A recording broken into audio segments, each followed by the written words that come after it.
From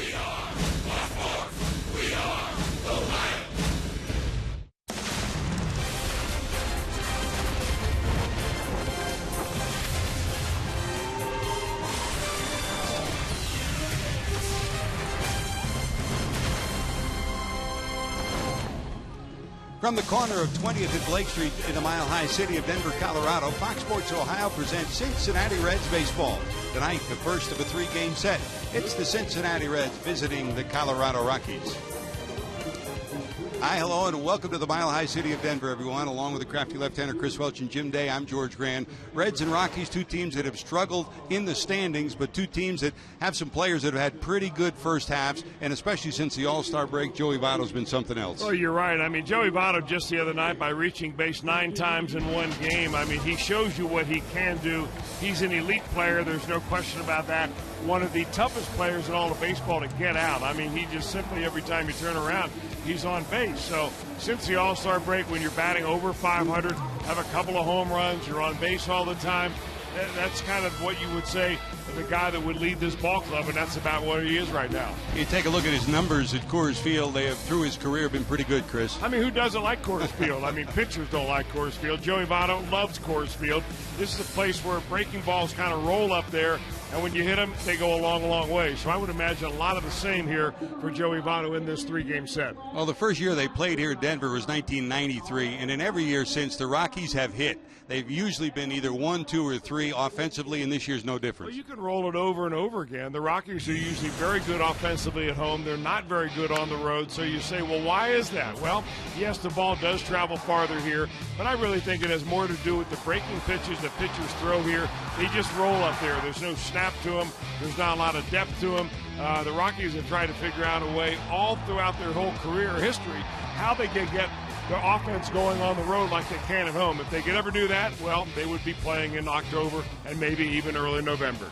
They did, of course, make it to the World Series once when they won 21 of 22 and finally lost to the Red Sox 4 straight in the World Series. To get back there, they need pitching, just like the Reds need pitching. And Anthony DeSclafani, Chris, has been better on the road than at home this year. Well, he has been better on the road, and I'm not really sure that the sample size out there is big enough for Anthony to say, well, he's not really good at home or not. I think the thing with Anthony DeSclafani is that he's really been burned by a couple of bad pitches, like his last outing against the Indians. I mean, he pitched way better than his line shows, and I think that maybe if he just forgets about those things and goes after it. You got to remember, he's 25 years old. He's a rookie. You've got to take a little bad with the good, but he's got a lot of promise, and I think overall he's had a very solid season. Well, this is the corner of 20th and Blake, and we've got two guys at the hot corner that are outstanding in this game, in this series, Todd Frazier and Nolan Arenado.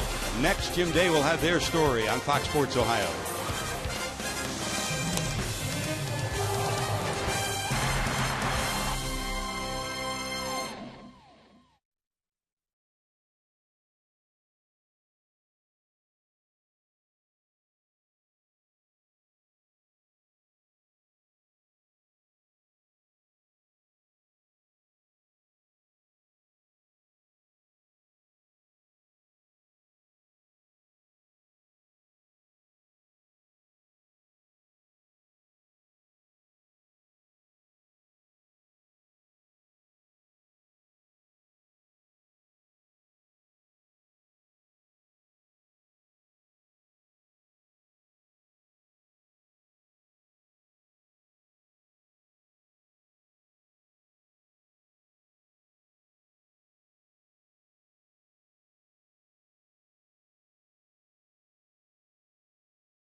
Network. Stay close to CincinnatiUSA.com.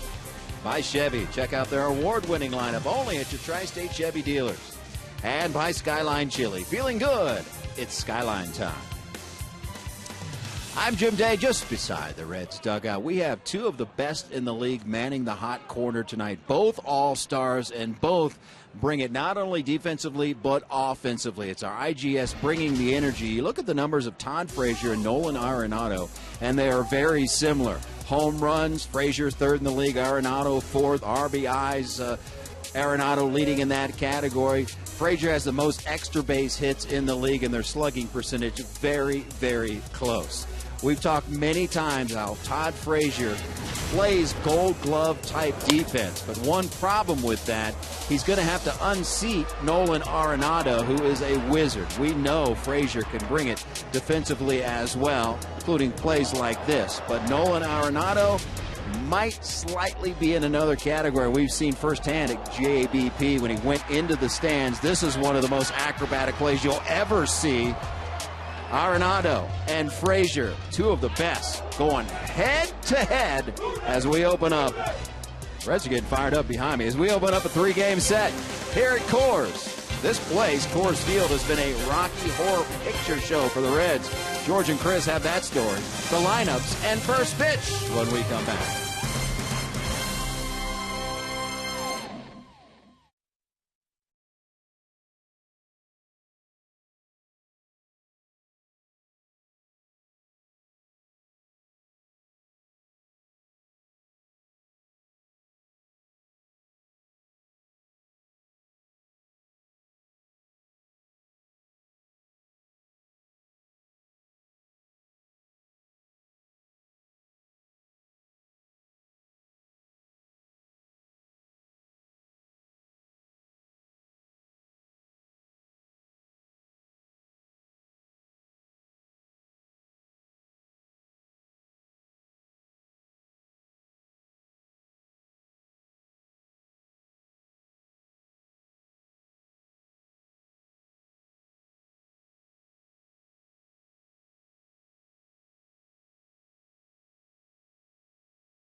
Pitch one of this three-game series, the Reds and the Rockies. Let's check our Elk and Elk storylines for tonight's ball game. And when you talk about the Reds' difficulties here, it is lengthy. The record 12-29 since 2002, a win percentage of .293. One of the worst road spots, Chris, for the Reds in a long time. Yeah, I don't know how to figure this out. Yep. Because you would figure with the names that are on the Reds roster and the home run power that this team has over the years, that they would come in here and really put some wins on the board. I think it's the pitching that really is difficult to translate. From Cincinnati to Coors Field, you come out here and it's a different deal. It's very dry. You've got to figure out a way to get grip on the baseball. You find balls go into gaps. The Rockies take extra bases on balls you wouldn't normally see. So there's a lot of factors there, but the Reds have to figure out how to get rid of that jinx. Your storylines brought to you by Elk and Elk, serious lawyers for serious injuries. Let's check Brian Price's starting lineup. Brought to you by Meyer. Brandon Phillips back in the leadoff spot where he tries to extend his 5-game hitting streak. Joey Votto, who Struggled against the Rockies in May in Cincinnati, but overall has had outstanding numbers against the Rockies. Bat second. Frazier third. Bruce, who's always struggled here in Denver but has been red hot of late, hits in the number 5 spot.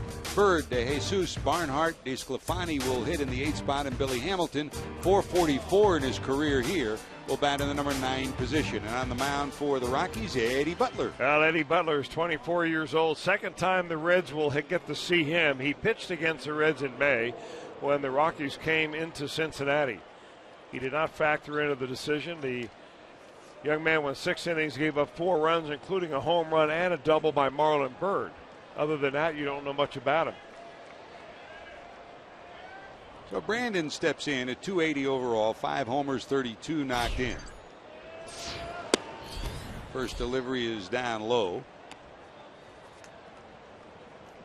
Your home plate umpire for tonight's encounter, Pat Hoberg. Bob Davidson, the veterans, at first. Hunter Wendelstad at second. And Marvin Hudson is your third base umpire. Pop down the right field line. Given chase is Gonzalez. He won't get there. Neither will the first baseman, Paulson. And it drops harmlessly for a foul ball. 1 ball and 1 strike. What you're most likely to see from the Rockies pitcher tonight is a lot of fastballs. He's a young man that's been up and down from the minor leagues. He just got recalled before the game last Sunday when he pitched against the San Diego Padres. And that game was eventually rained out. He went 4 innings and only gave up 2 hits. But I think he's at the stage in his career, early in his career, where he's still trying to figure out what kind of pitcher he wants to be. He does know, however, that he's got a very good arm. Bounce to the right side. That's a fair ball. Paulson has it. He'll tap the bag, and there's 1 away. This is a Rockies player, Butler, who was highly regarded. He was a first-round draft pick back in 2012, so they have high hopes for him, Chris. Well, they do. I mean, he's got the good arm, George. He averages 94 on a fastball. He throws a 2-seamer. His changeup, really not maybe yet enough difference between his fastball and his changeup. There's only about 6 or 7 miles per hour there. You'd like to get that number up around 10.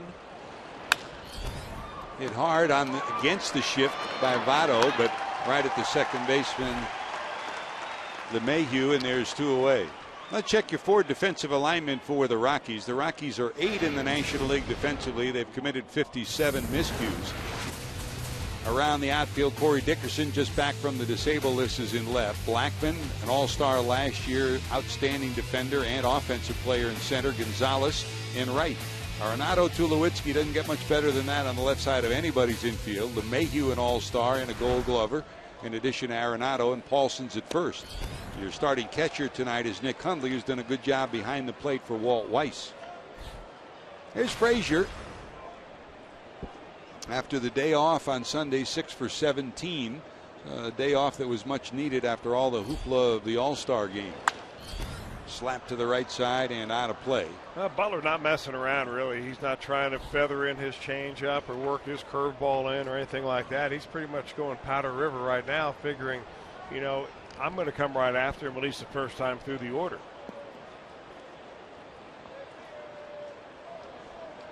No balls, 2 strikes. In the dirt. Butler pitched that game against the Reds back in May. 6 innings, 9 hits, 4 earned runs.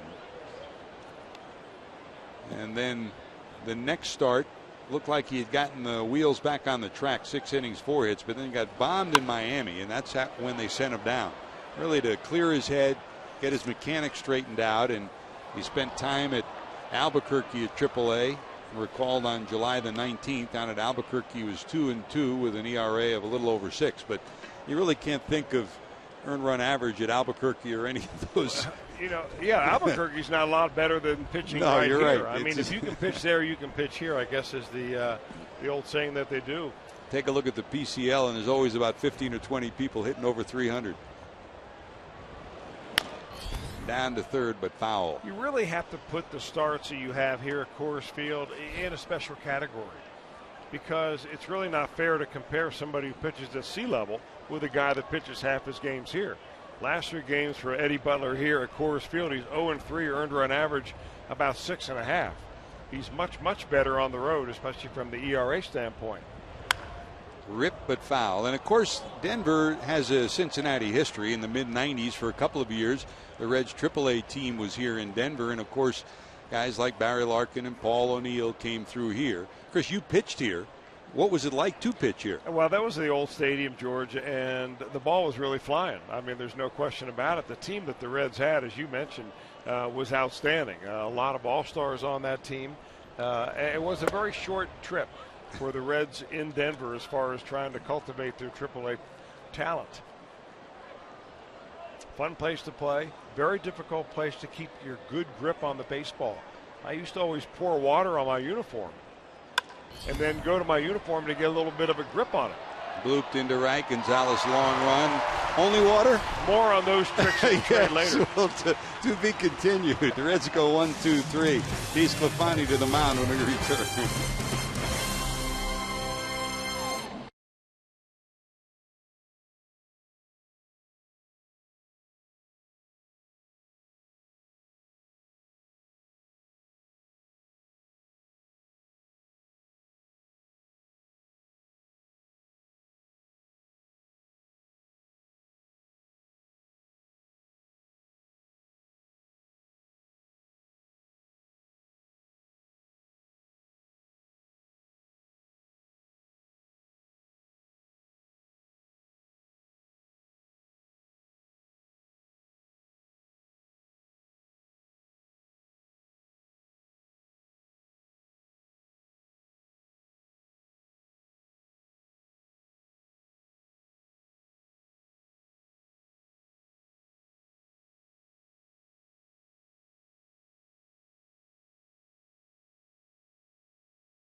.51 years of age, 14-year major leaguer, outstanding shortstop. Went from coaching in high school to managing in the major leagues. More on him later on, but let's check his starting lineup. Charlie Blackmon, as usual, right around 300 in the leadoff spot. DJ LeMahieu bats second. And, I mean, look at this lineup. If you look at the numbers from top to bottom, outstanding offensively. Tulowitzki as healthy as he's been in the last 2 years. Gonzalez says he is healthy, but he's still struggled offensively. Arenado's been brilliant defensively and offensively. Dickerson off the DL. That's 1 through 9, and here's Anthony DeSclafani. Well, Anthony making start number 19 on the year. And he's had a pretty good year overall, 5-7. He's had probably a better year from game to game pitch, if you look at it, than just adding up the numbers overall. He's got a nice fastball, anywhere from 93 to 95 miles an hour. Likes his four-seamer early in the count. When he gets behind the batters, he'll throw two-seam fastballs, and when he gets ahead of the batters, you'll see some sliders. Trying to erase an 0-3 scheme to his record in his last few starts. This one hit hard down to second. Phillips, a former Gold Glover, scoops that up, and there's one away. Let's check the forward defensive alignment for the Reds. Marlon Byrd's in left. Billy Hamilton, boy, you need speed here in center field, and he has it. Jay Bruce is over in right. His 1,009th game as a right fielder is Jay Bruce, most in Reds history. Frazier, De Jesus at short, Phillips, Votto, and Tucker Barnhart behind the plate. There's Anthony, delivered on the mound, ready to deliver to DJ LeMahieu. In at .313, 4 homers, 37 knocked in.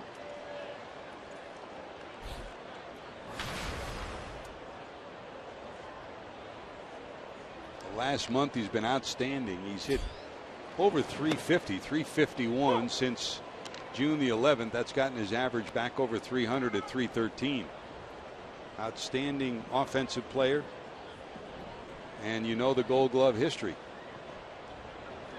Not many big, tall second basemen. The Reds, of course, had one in Ronnie Oster, but this guy is like a tree out there. Well, you're right, but you know he right now owns a Gold Glove. Brandon Phillips has 4 Gold Gloves on his shelf.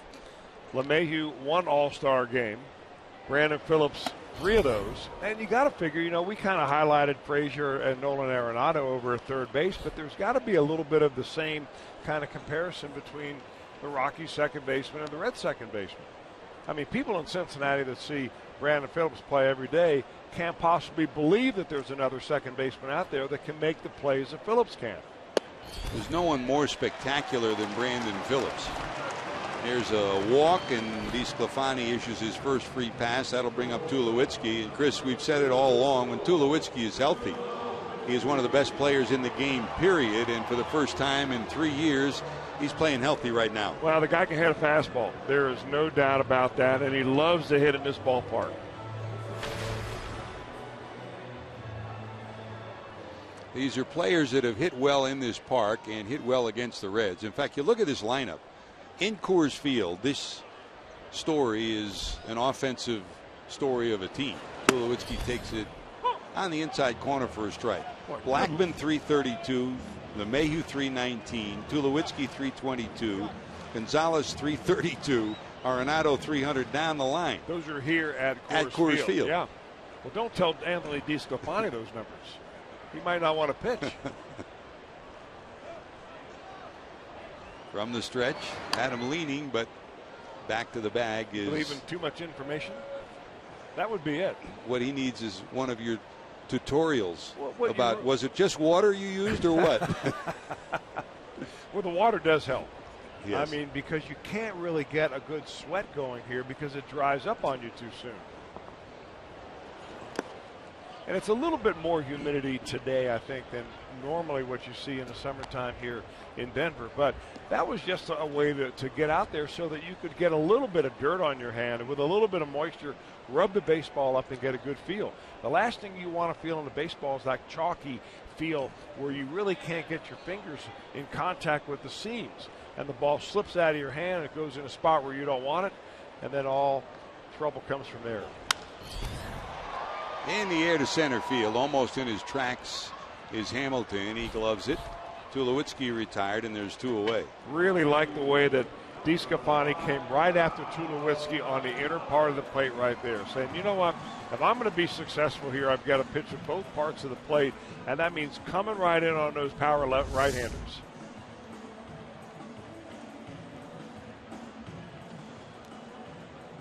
And you saw where Barnhart set up right smack dab in the middle of the plate, especially after giving the walk to DJ LeMahieu. You don't want to work the corners. Go right after people. Yeah, you know what? You can throw to the corners by throwing to the shin guards. You don't need your catcher moving all over the plate unless you're a pitcher that likes a catcher to move around a lot. Here's Carlos Gonzalez. When we last saw him, Chris, we were here last August.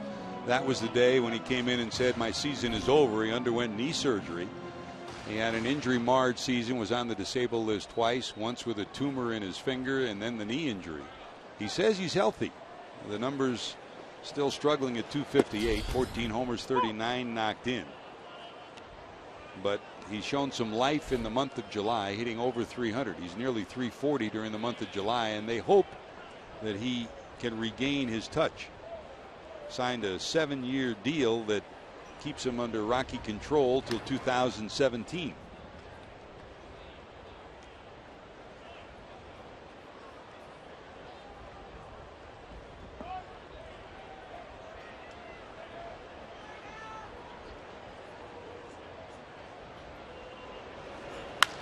Hit hard.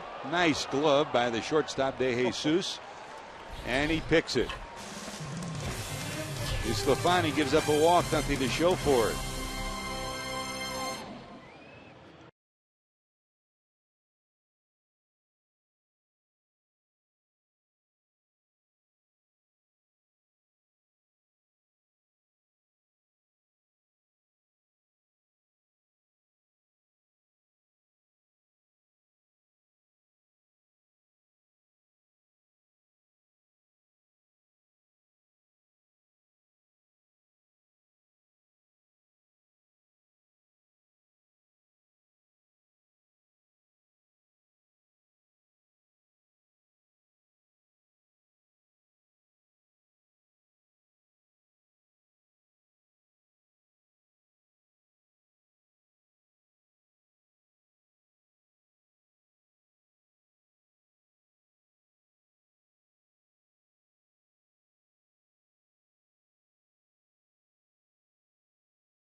and they told him you got to throw more strikes. Well, if you throw balls in this ballpark, it will haunt you worse than any other ballpark out there because this is an offensive place to be.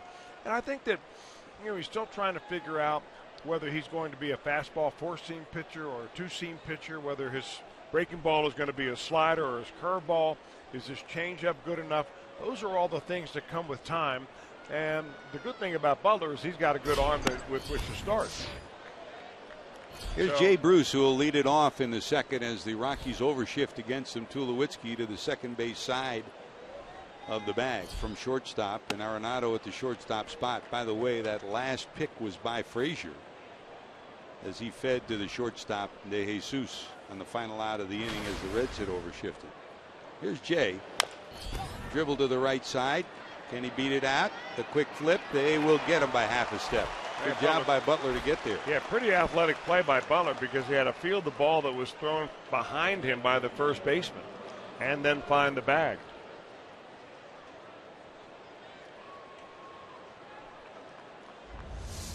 This is one of those balls that nearly gets into no man's land right here. Butler does the right thing. The pitcher goes right to the bag and makes it easier, I think, than it could have been if he had lagged a little bit. So he's now faced 4 batters and had 3 ground ball outs.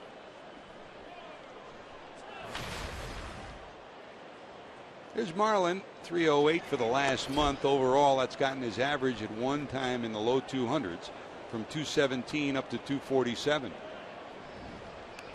And both of these teams have been susceptible to the rumor mill, of course, in recent days as we head to the trading deadline, where they are in the standings and contractual obligations and the future of their franchises, all those considered. Might some players be traded? Marlon Byrd's name is one that has been popped up time and time again as someone who might be picked up for the stretch run, much similar to Aramis Ramirez going back to Pittsburgh this week. Dribble to the left side, but foul. 1 ball, 2 strikes. Well, Marlon Byrd has done nothing except help his chances to entice another team to want to make a deal with the Reds. I mean, he has come out and he's played good defense. He started off in a horrendous fashion, but he didn't bury himself from there on. He kept hustling. He ran out every ball throughout the month of April, even when he was hitting 100. And he's shown a little bit of pop. So he's pretty much what the Reds figured that they would get from Marlon Byrd. And the question is, what will they get if they put him on the trade market? Byrd has a contract that if he meets his plate appearance quota, which would be over 500 for this year, that he would automatically kick in a $8 million contract for next year. And he's on pace to do that. He's on pace. Even by missing a lot of time with a broken hand. He was hit by a pitch against Philadelphia Phillies, and he had a broken wrist, but he still came back very quickly and is on pace to reach that plate appearances. So I don't really think that would be a big factor in a trade if you're trading him to a big market ball club that maybe you're looking for him something beyond this year. Tulowitzki gobbles it up, and it's 3 ground balls in the second inning. 1, 2, 3 go the Reds. Arenado to the plate when we return.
Plus the first 25,000 fans in attendance receive a Devin Mesoraco bobblehead presented by St. Elizabeth Healthcare. For tickets, call 513-381-REDS. Visit select Kroger locations or reds.com/tickets. Los Rojos. Some Reds fans in attendance here. Nolan Arenado leads it off as we go to the bottom of 2. Dickerson and Paulson will follow. Big swing and a sky-high fly ball into short left center field. Over is Hamilton. 1 away. A lot of first pitch swinging by both ball clubs and a lot of first pitch fastballs by each of these two pitchers.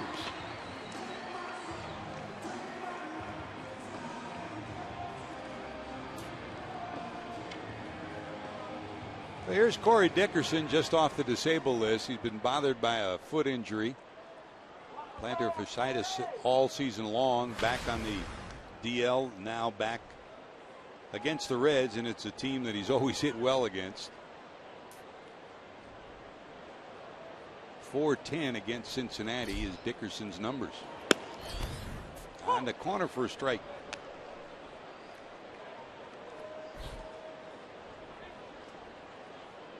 And the Blake Street Bombers, as they were tabbed back in the 1990s, always hit well, but boy did they hit for power back then. In 1 year they had over 300 home runs. An unbelievable figure. And they've always hit here. Boy, the combinations of thin air and chemicals in this ballpark, dangerous. And I'm not talking about the Rockies necessarily. I'm talking about all the guys that came in here with muscles that were artificially formed and hit them out of sight. They were meant for some long games back in those days. Remember coming in here in 1995 when the Reds came in September and were looking forward to seeing the ball fly out of here. And all they did, there's Vinny Castilla, a guy who was part of the Blake Street Bombers legacy. That guy could hit a fastball. Man, oh man, could he turn on a fastball. A whiplash swing. Vinny's still working with the Rockies. He's back and forth, not here all the time, tutoring minor league players and then working with the major leaguers as well. Still smiling, huh? If you could hit like that, I guess you'd smile too all the time. 2 balls, 2 strikes to Dickerson. Left field foul and out of play.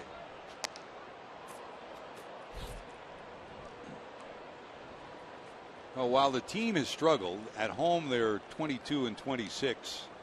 The numbers haven't changed much in terms of overall numbers offensively. First in average, first in runs per game, first in extra base hits, and near the top in home runs too. That's per game. And that's even after they have instituted the humidor here, where they put baseballs in there so that they don't dry out as much as they used to dry out. And it's made a little bit of a difference, but the ball still travels farther here. It travels a little bit more than 10% on average. Second walk for DeSclafani, 1 out, 1 on, and here's Ben Paulson. You know, in talking to the pitching coach for the Colorado Rockies, Steve Foster, a former Reds pitcher back in the 90s, and Darren Holmes, who was a reliever here.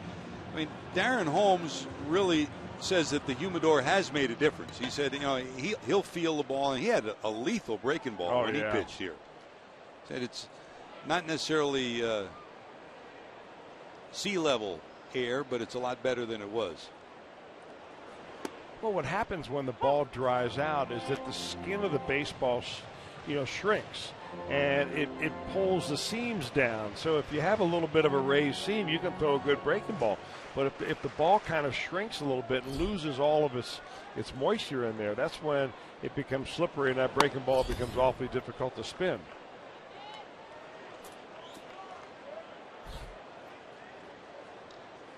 Paulson tardy on the swing. There's Tommy Reynolds, the bench coach on this club.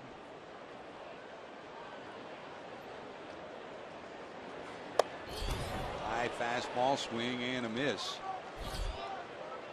That's the strikeout that he wanted. 2 away. First strikeout for DeSclafani, and here's Nick Hundley. Yeah, this is the one pitch that they like to see Anthony DeSclafani throw a little bit more. But it's not as easy doing it as saying it, meaning, you know, we want you down the zone with all your two-seam fastballs, down, down, down, down, down, and now we want you to throw in around the letters. Unless you practice that, you don't get the feel of that pitch.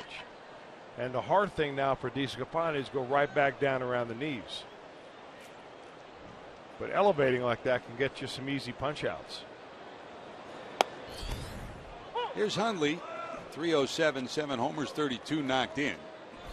Reds first saw him as a member of the San Diego Padres last year. He spent a year in Baltimore, and they are very pleased with the way he's running the pitching staff and, of course, his offensive numbers as well, hitting 307. Down the right field line, but foul.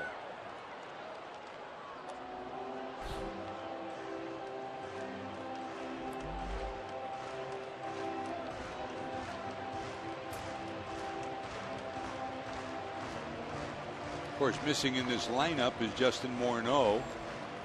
Back on the disabled list. He did finally start to take ground balls this week, but they're not sure if and when he'll be back, how soon it might be.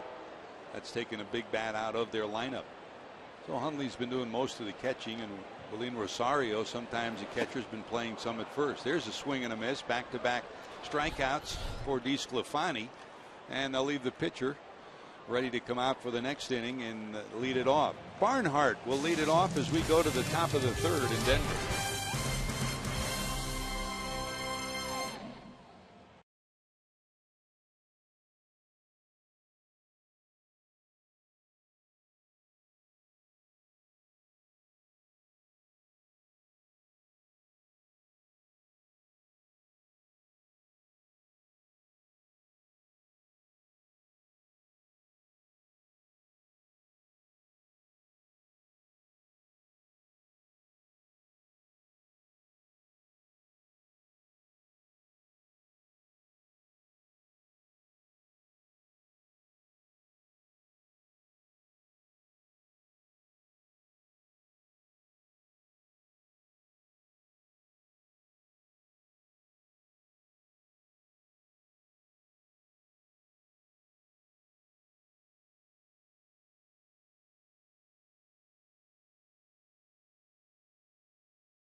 Technology invade baseball with replay, and not much a manager can argue anymore. And don't look now, but an independent team in California, the San Rafael Pacifics, this week are going to use the first computer-generated calling balls and strikes for a game. Now, I talked to Brian Price about the evolution of this, and Price said at some point it'll be very docile on the field because he believes that it will evolve to a computer or some type of system calling balls and strikes at the major league level someday. Now, I'd be interested to see what you guys think about this. Big swing by Barnhart. That'll drop in front of Blackman, a base hit, a leadoff hit here in the third. Imagine Earl Weaver or Bobby Cox arguing with nobody to argue with. Well, you bring out a flash drive and you stick it in the computer behind home plate that's calling balls and strikes. And you get your local baseball hacker to get in there and give him a little argument, I guess. And then I guess it's only one step from there that the teams might be managed by a computer. Well, they did that. One minor league park did that. You make the call. They hit and run, bunt, or whatever. Here's DeSclafani showing bunt, gets it down, but foul. With Hamilton on deck. DeSclafani's been pretty good at the plate about this. I mean, he's a very calm guy. He never really looks like he's excited out there. You know, you really can't tell when he's pitching a ball game whether he's winning 6-0 or he just gave up 6 runs in the previous inning. Very level-headed demeanor and very calm in the batter's box. Got to get it down towards first. With Arenado there, he'll easily turn that into a force at second. I imagine they're going to keep the bunt on him right here. Mm-hmm.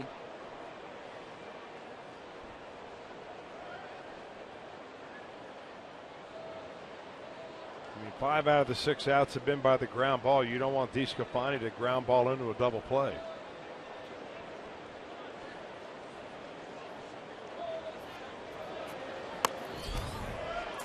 Did he off-rat it? Yes, he did. That's a strikeout. So an unproductive at bat by the Reds trying to advance the runner. Well, still sitting at first is Barnhart. And just to remind you, you enjoy a cold one to look forward to Miller time later in tonight's game. Brought to you by Miller Lite.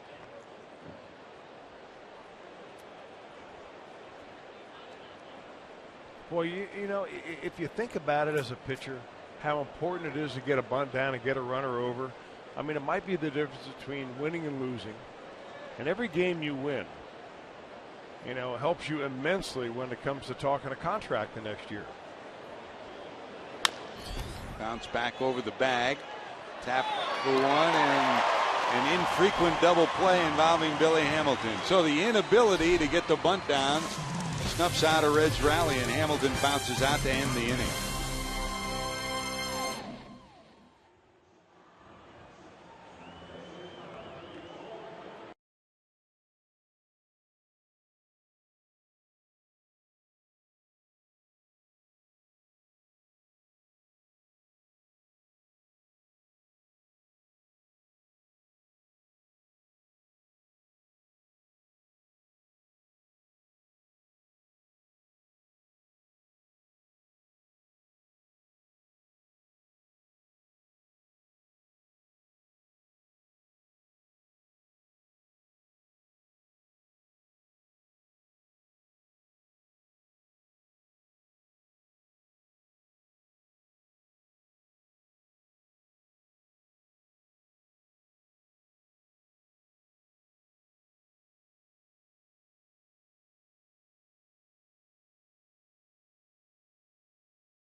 And you just might see yourself in an upcoming broadcast brought to you by T-Mobile.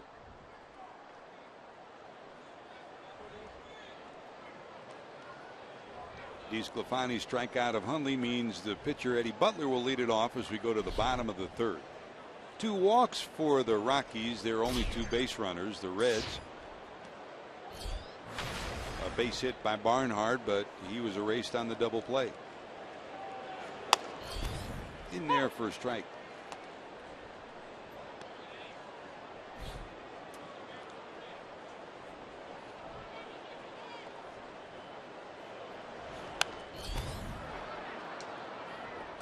Trying to sneak one down the first base line, rolls foul.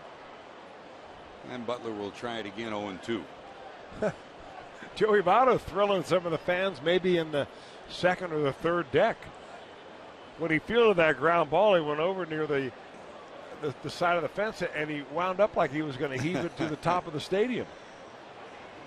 There's a couple of Reds fans down by that corner that were Talking to Joey during batting practice, yelling for him to come over, come over. I think he's still talking to him.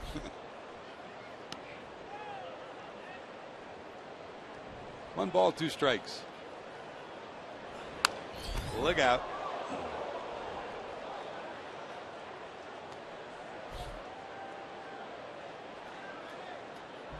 I think one of the things, Chris, that certainly came out of the All-Star week, so many things, but Commissioner Rob Manfred made it pretty clear that they're going to revisit the concept of there's a strike three straight strikeouts for DeSclafani. Revisit the configuration of Major League ballparks and increase that netting from behind home plate all the way up the baselines, some distance. How far, we don't know exactly, but I haven't seen a poll where fans would object to that. Yeah, I really don't. There are scary moments. We sure sit are. up here night after night and hold your breath every time a ball goes into the stands. I'll tell you one, the other thing that came out of that All-Star and getting to know Rob Manfred, not personally, but just looking at his interviews and looking at the things that he has that have been written about him and so on. He's not going to just sit around and cut ribbons and open shopping malls. This guy is going to go out and do some stuff, and he's been very proactive already. And I'm sure the rest of baseball welcomes that proactive commissioner up there. Here's Charlie Blackmon, who bounced the second first time up, and I can tell you, just in my association here with USA Baseball, we've kind of been on the outside looking in, but I think Rob Manfred has made it clear in our meetings that he's intent on trying to rekindle the youth of America as being a part of the baseball experience, which means kids in their single numbers all the way through high school into college, because the numbers continue to dwindle of those participating in baseball. And it's not just lip service. He's going to spend some money, and that's much needed. It's off his foot. It's a foul ball.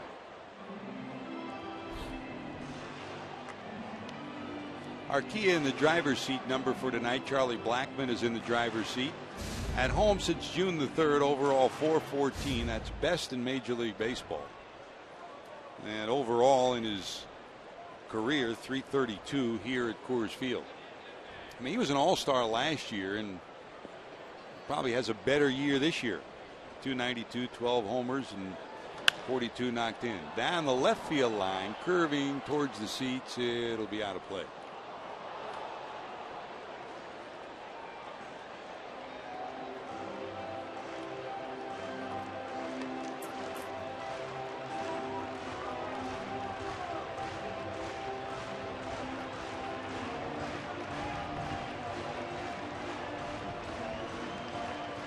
Souvenir, and he didn't spill his drink either. Marlon Byrd made them happy.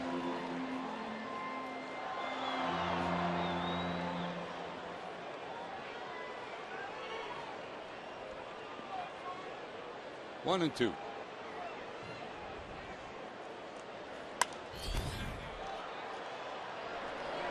With the shift on, Frazier has a long way to come, and he'll get there. Good job by Frazier. He was shaded way towards the shortstop spot. Comes all the way to the seats and hauls it in. You see where he started. He was only a few steps from second base.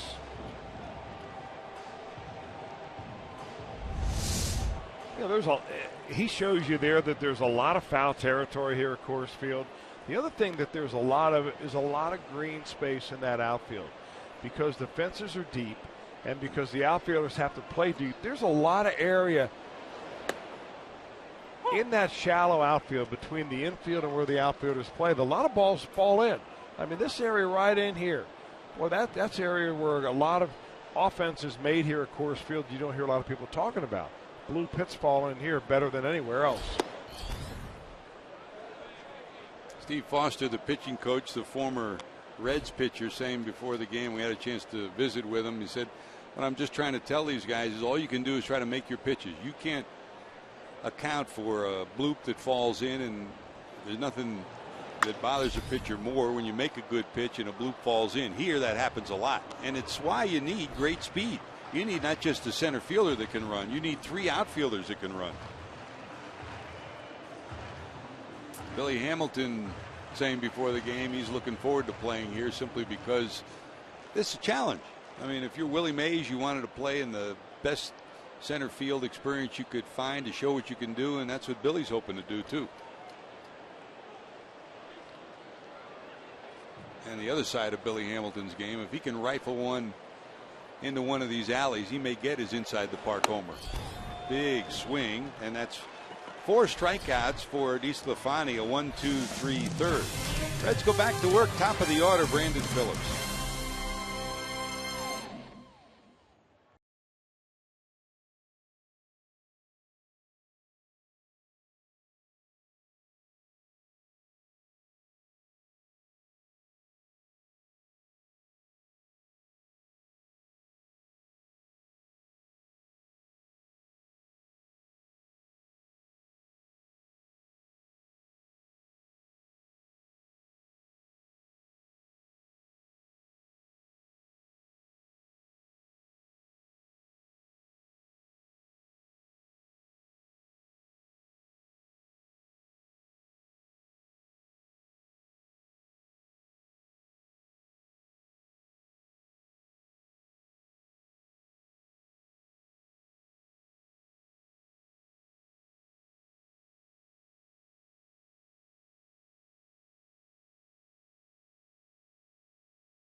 Boys and Girls Club help young people to reach their full potential as productive, caring, and responsible citizens through programs that promote character and leadership, education, healthy lifestyles, and more. For more information, visit foxsportsupports.com. Top of the order, Phillips, Votto, and Frazier for the Reds. Brandon bounced to first, Votto bounced to second, Frazier flied to right back in the first inning. They'll play Phillips straight away. This is a Rockies team over the years. Every time we've come in, and really it's true through Major League Baseball. Same thing with the Reds. They are shifting more and more. There was a time when they hardly ever shifted here in Denver. Now they do it on a regular basis. They'll do it to Votto, certainly, who's in the on-deck circle. Sliced into right center. Long run, Blackman. He won't get there. It's one hop off the top of the wall. Phillips cruising into second, will be there with a double. At first he didn't think he needed to slide, and finally he did slide. Is he okay? It was a jam job right into the bag. Ball went a long way, and it seems like Eddie Butler's throwing nothing but fastballs up there, challenging the Reds. He gets a little bit of a break right there. Phillips does, by finding a seam in right center field. And what a throw by Blackman. Man, oh man. See Phillips looking at exactly where he was when he saw that throw coming in. Blackman has 8 outfield assists. That's 4th in the league, but 7 of them have come from center field. Look at this That's throw. more than any other. He is up against the wall right here, on the money, on a fly. He's solid. He almost had his 8th. Put him in short relief. It may happen. Here, everybody's susceptible to that role. As soon as he's done with the Civil War reenactment. House of David.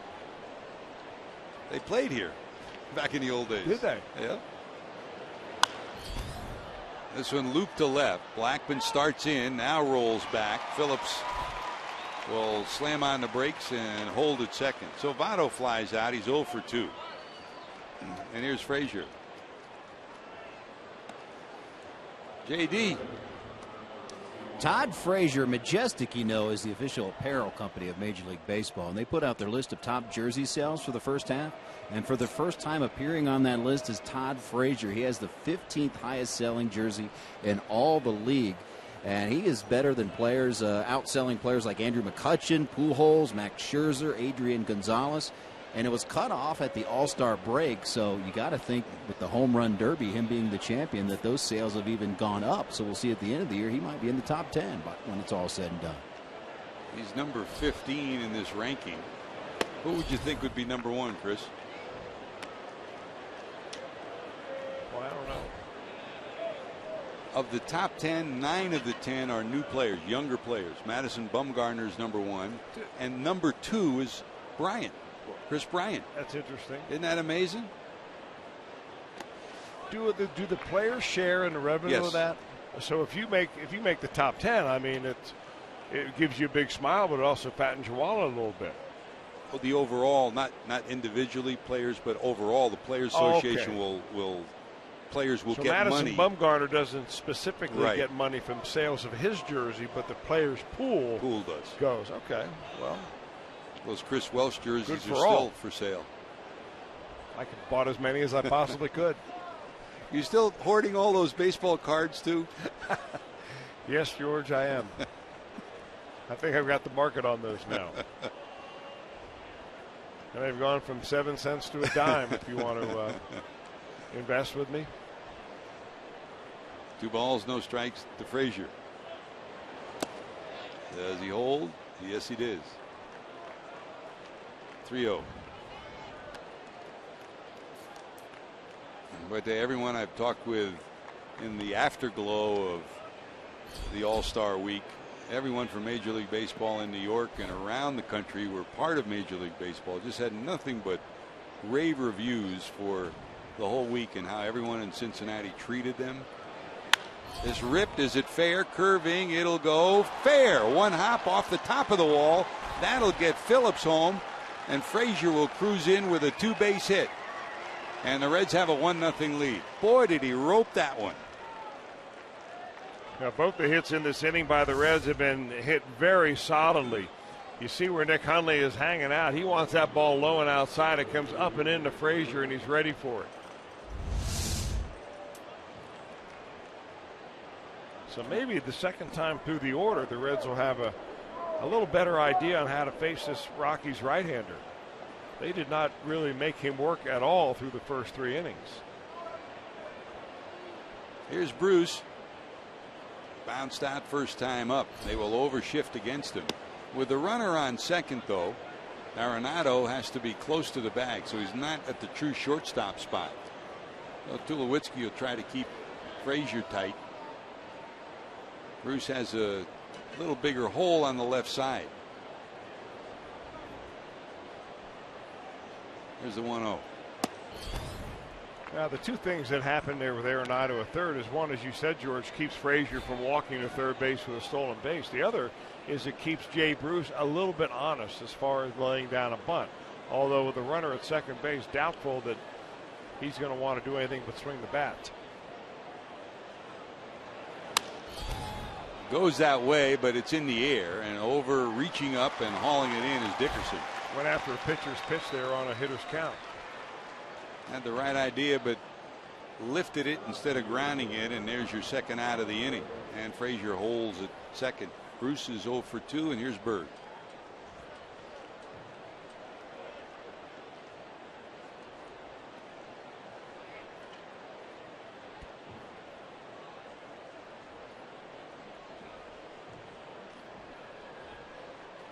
Marlin bounced to second first time up.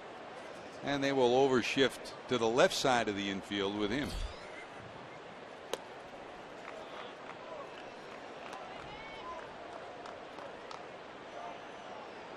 Well, more breaking balls certainly this time through the order. It seemed like Butler was throwing nothing but fastballs through the first 9.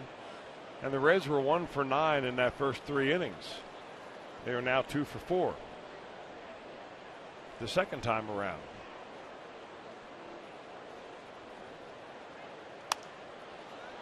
That's snub foul, 1-1.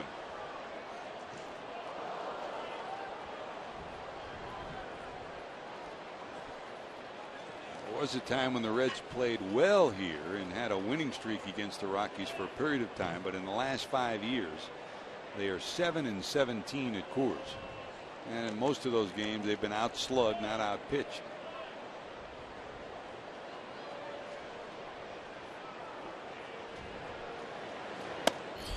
And Don Baylor had the great line back in the early days, you're in scoring position when you're in the on deck circle. Yeah. Back in those days, it was true. Yep. Runs plentiful here in any era. 2-1.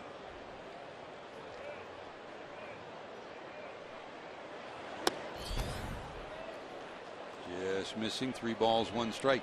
Getting better and better here for Marlin in the count. Ivan DeJesus to follow. So I'm not so sure Butler's just going to groove one right in here to Marlon Byrd.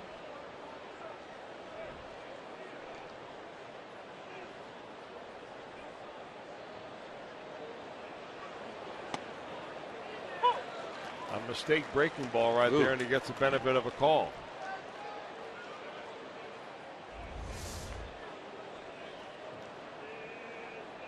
I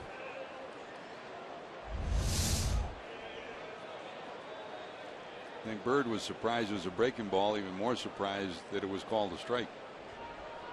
Full count, 3-2. Came back in with the fastball. We'll try it again. 3-2.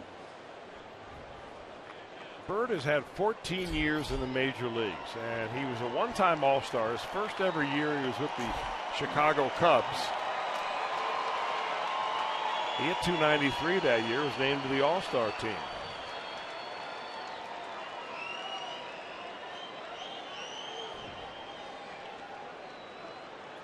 (3-2).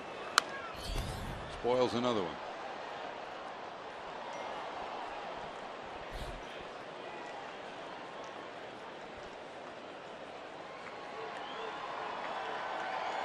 Sitting on 147 career home runs and a productive power year for the Reds. 16 homers, 34 knocked in.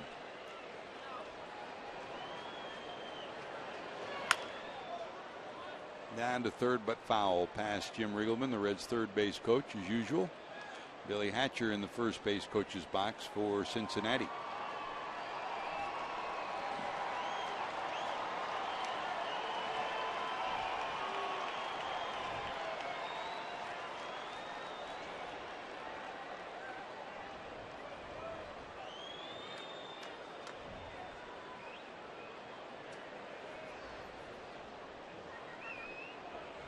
Frazier's going. Pitch. Wide, ball 4. He did not go, so it'll be first and third as Frazier takes third. Stolen base for Frazier. For Frazier, that's his 9th of the year.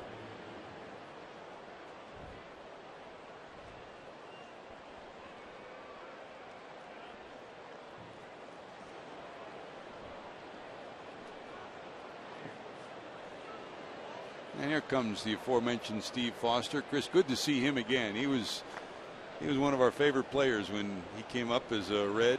Had a short career in Cincinnati, but a likable guy. Still one of the greatest all-time stories ever about Steve Foster. When the Reds were heading into Montreal, he had to go through customs. Yep.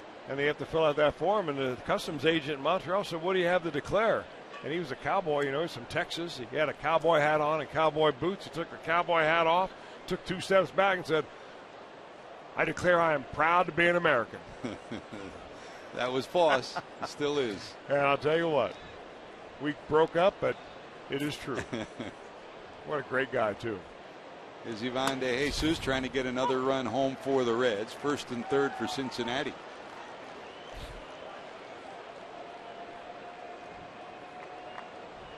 First time up, bounced out to short.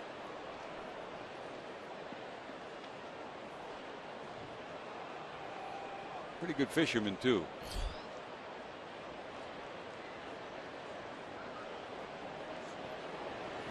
Well, Ivan Jr. is from down in Puerto Rico. He was drafted from a high school in Puerto Rico. And you go down there on a yearly basis to do some fishing and snorkeling. Did you get some fishing tips from Ivan Jr.? All you have to do is show up and you get fish down there. It's the best. What a great place to snorkel too, huh? Outstanding. 1-1. Hit hard to left center field. Blackman gives it a run, going back at the wall. He can't hold on.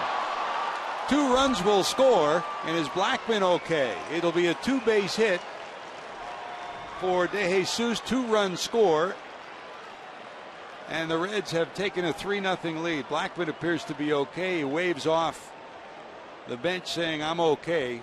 A long run and a great effort by the center fielder for the Rockies. What a great swing right here by Ivan De Jesus Jr. I mean, this ball sounded so good coming off the bat. Blackman makes a really good effort right there. And he thinks he may have had a really good shot at catching that ball.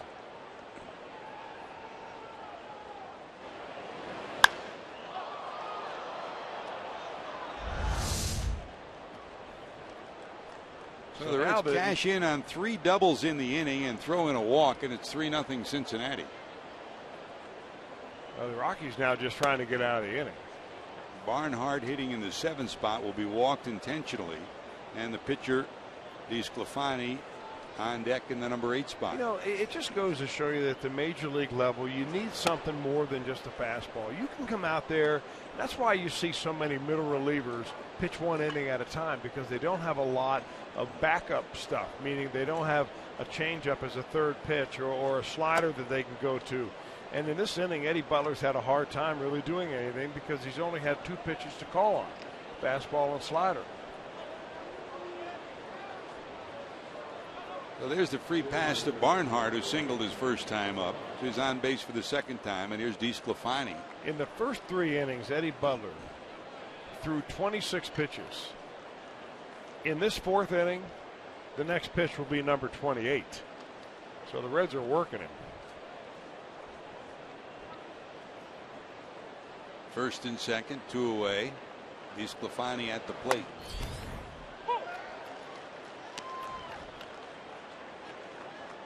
Two runs batted in on the season for Anthony.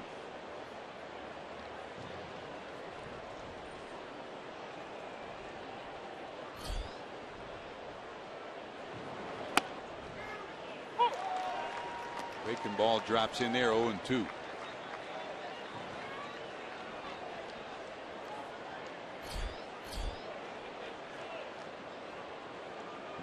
Different story for Butler here in the 4th.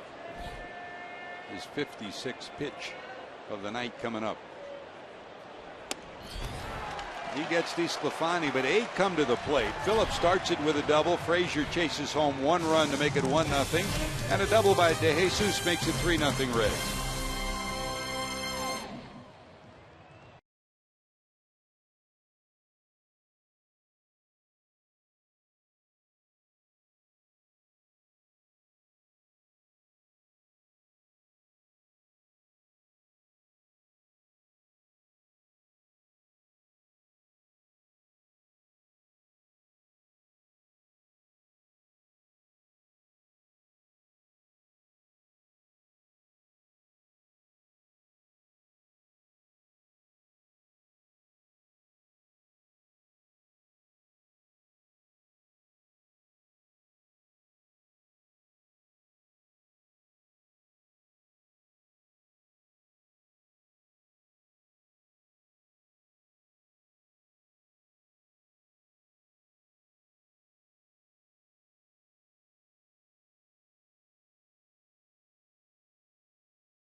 Coors Field, and Billy Hamilton, well, I asked him about the challenge.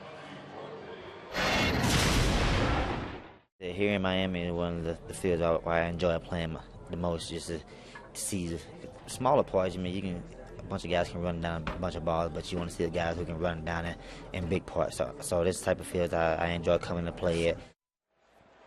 And it remains to be seen if he will get that first inside the park home run. If he gets a gapper here, they've always said they've earmarked this place, and as he said, Miami.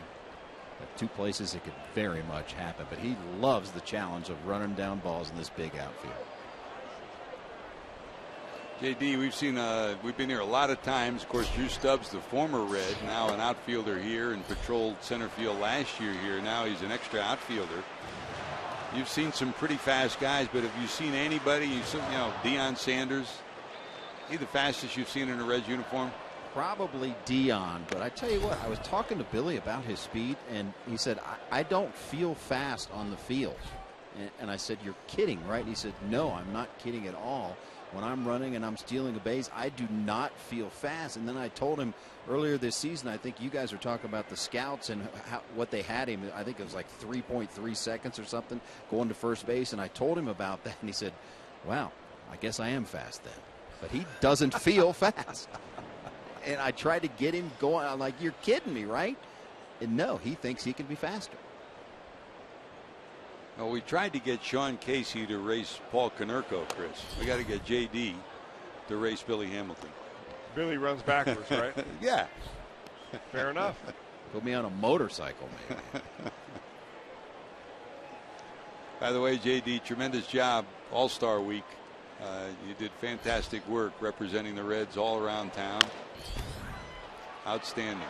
Frazier, quick flip, nice play. Tulowitzki retired on a nice play by Todd Frazier.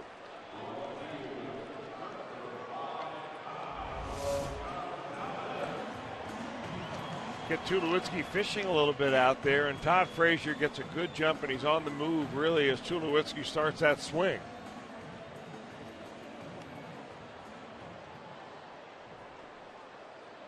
One away in the fourth, and here's Carlos Gonzalez, who bounced out first time up.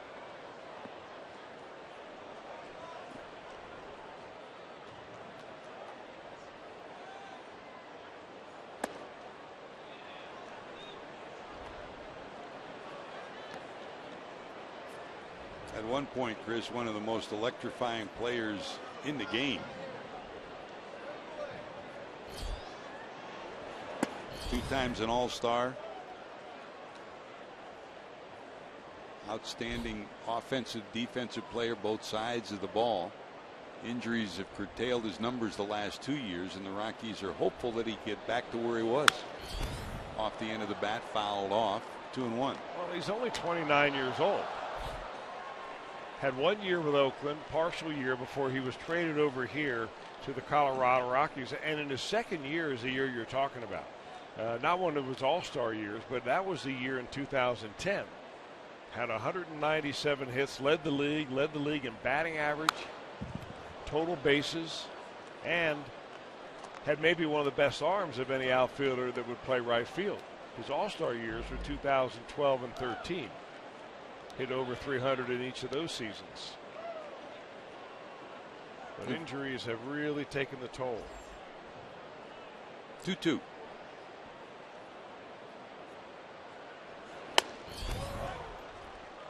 Just beat him with a fastball. Strikeout number 5 for DeSclafani, 2 away, and here's Arenado. Well, we'll call this our flamethrower, brought to you by Cholula Hot Sauce. Anthony DeSclafani simply playing good old-fashioned country hardball right there, and is bringing the cheese against Carlos Gonzalez at 94. Our flamethrower. Just like you talked about last inning, at elevated fastball. He's having a really good night, DeSclafani is. I mean, he hasn't really tried to trick him much with a lot of breaking balls, occasionally dropping one in there like he did his last pitch. But for the most part, that fastball has been his friend. A two-seamer down around the knees, the elevated four-seamer from time to time. He's walked 2, 1 in the first inning and 1 in the second. And only 2 balls have been hit into the outfield. Frazier. Nice clean inning, 1-2-3 here in the fourth for DeSclafani. When we return, Billy Hamilton will lead it off for the Reds, who lead 3-0.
Fox Sports Ohio being brought to you by your local Ford dealer. Ford, go further. By Meijer, find more for a healthier you at Meijer. And by Cincinnati Children's, ranking 3rd in the country on United States News and World Report's best children's hospital.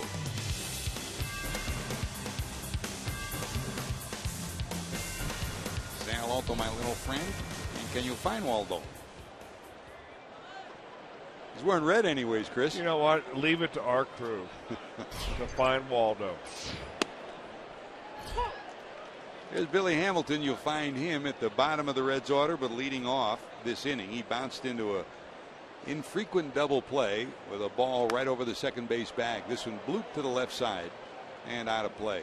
And Chris, same story. You go into every coach's office around Major League Baseball when the Reds come to town. They try to get Billy to chase fastballs up so he can keep the ball off the ground. They want it in the air, and when they've done that, they'll win the battle. This one blooped, but foul again. He puts a ball on the ground, his chances are better than 50-50. He's going to be on base.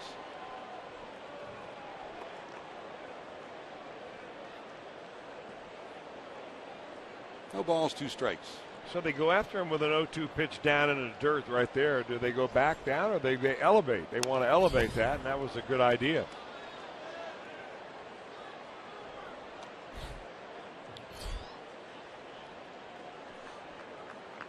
I mean, it really breaks down to be that simple, George. And you're exactly right. I mean, if he keeps the ball out of the air, his offense will skyrocket.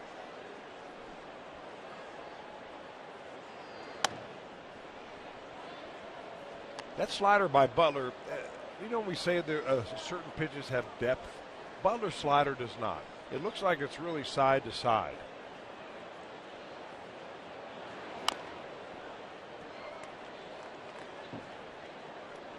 And when you pitch here in Colorado at 5,000 feet, you really have to finish your breaking pitches. I mean, even more than you do anywhere else.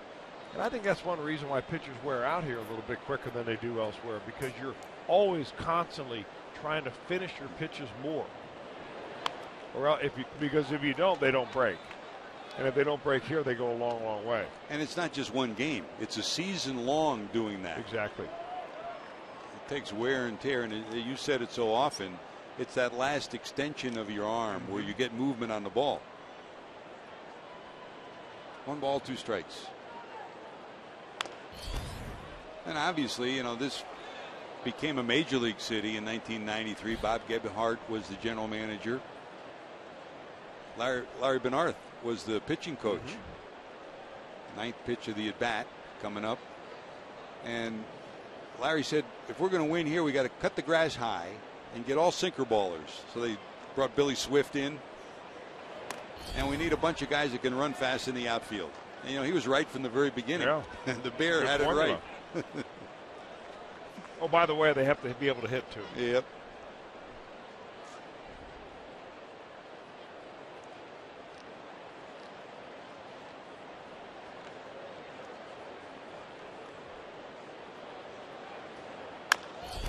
Bounce to short, charging, quick flip. Just did get it. Nice play by the shortstop Tulowitzki. And he knew he had to hustle to get the throw off. It's a big league play right here because he knows Hamilton boot scoots it down the line as fast as anyone. I mean, from the left side right there, you're looking at maybe 3-4, 3-5 down the line, and Tulowitzki fires on the money. Other than Nomar Garciaparra, have you seen a shortstop of this era that can throw that sidearm throw from short to first and be accurate like him? There are so many good shortstops now. I've seen Segura do it. I've seen Alcides Escobar do it. Tulowitzki he brings the bat with him too. Mm-hmm. Phillips bounces out, 2 away. Hey, follow the Reds wherever you are with MLB.com At Bat, the #1 app for live baseball. At Bat is up to the moment, at any moment, with in-game highlights, live look-ins, replays, reviews, radio broadcasts, statcasts, and a whole lot more. Get MLB.com At Bat for your smartphone or your tablet.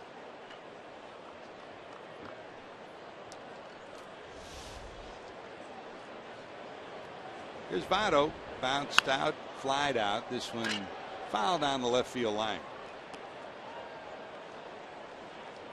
Joey's average had dipped prior to the All-Star game, but Chris, he came back, and it's like, the days off were good, but also he had a game plan. He didn't take the days off as days off. He got his swing straightened out again.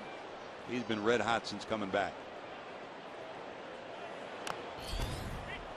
With the shift on, thought bunt, but fouls it off. He's one of the few guys, and I talked to Don Long at length about this today. And I asked him, I said, for Joey Votto, was it a matter of getting his mechanics straightened out first and then get the mental picture clear, or is it the other way around? And he says, Votto has that innate ability to take what he works on in the batting cage to the game. Not everybody does that. Sometimes what you work on the cage can be an anchor in the game because you're worrying about what you did in the cage and the pitcher throws it by you. Looped into center, that'll drop for a hit. Well, he needed to hit against the Rockies because, quite frankly, he was in maybe one of the biggest slumps ever against this Rockies team. Before that hit, Joey Votto was 5 for 47 in his last 47 at-bats. That is a 106 batting average. And he goes down and gets a pitch right off the shoe tops. That's basically the last 12 games against the Rockies. At one point, he was well over 400 against Colorado. So his average overall is still high. But this is a world of what have you done for me lately? Yep. So Votto's on. Here's Frazier down to third. The Gold Glover has it. Frazier's retired. And the Reds get a hit, nothing to show for it. On the scoreboard, though, they're smiling with a 3-0 lead.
So far, so real good for DeSclafani. He has not given up much at all.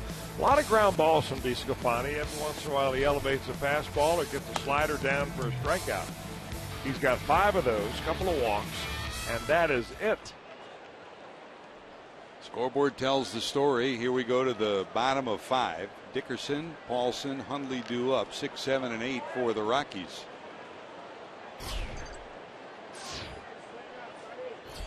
Dickerson walked first time up. The base runners for the Rockies, B.J. LeMahieu walked with 1 out in the first. He was left stranded. And Dickerson walked with 1 out in the second, and he was left stranded.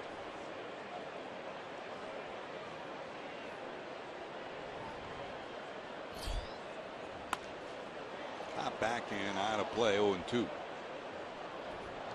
Well, when this year started, Chris, the Reds knew what the year would dictate in terms of end of year decisions. They knew that Johnny Cueto would be a free agent. Mike Leake would be a free agent. Maybe they would sign, maybe they would move on. And they knew they wanted to find out if Lorenzen, there's a liner into left. It'll drop in front of Bird for a base hit. That's the first hit for Colorado here in the 5th. They knew they needed to find out if this guy, Anthony DeSclafani, if Michael Lorenzen, if Iglesias could pitch at the major league level. They're showing they can. Well, they can, George. The Reds have had 5 rookies in the rotation at one time or another start a game for them this year. DeSclafani's been the, he's been the one guy from the very beginning to right now that has been in that rotation. Start number 19 today. I don't think the Reds ever thought, at the beginning of the year that they were going to be sellers. I mean, fire sale type sellers at the trading deadline. We have an injury to Homer Bailey, who was supposed to be, coming back to be one of your every 5-day starters. You lose your number 4 hitter in the lineup in Devin Mesoraco.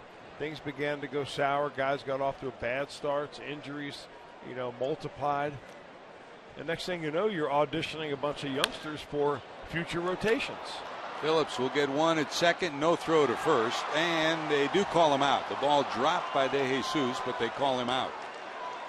It was on the transfer, so a 4-6 force out at second.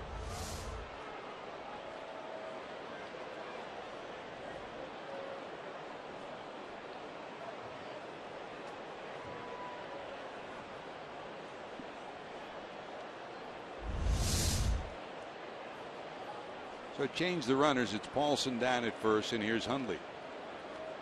Once Phillips slipped, it was unlikely they were going to turn 2 anyway, so they do get the 1 out at second. And here's Hundley, who struck out back in the second. A little bit of delay tactic. It's a different way of doing it, but Hundley would not come out of the on-deck circle until he was told by Walt Weiss, after they took a look at the review, that it really was a drop ball in the transfer. So you make a rule, and teams figure out a way to get around it. It's the way of life. They do have around 30 seconds, I think. I don't know whether that's a written rule or not. A team does before they decide if they're going to ask for a replay. I mean, it is pretty remarkable. Rob Coughlin does it for the Reds, and how rapidly here in the second year the video coordinators are getting the word out and reviewing that video. You talk about the pressure of Major League Baseball. There's pressure on those guys in those clubhouses. Towards the alley. Will anybody get there? Long run. Did he? Did it? No, he didn't. It's by him to the wall. Rounding third, coming to the plate is Paulson. He'll score. It'll be a 3-base hit for Hundley. So Hundley's triple puts the Rockies on the board at 3-1. Boy, Hamilton came a long, long way and just misses making a spectacular catch. Well, for DeSclafani in this inning, first the no-hitter goes away, and now the shutout. Boy, Hamilton just nearly gets that. He slams his glove down or his hand down in frustration because he thought he had a chance, and that would have been a miraculous catch. Would love to see where he started and where he ended. He was shaded about 3 steps towards left center field when the ball was hit. That's how long he had to go. So a runner at third.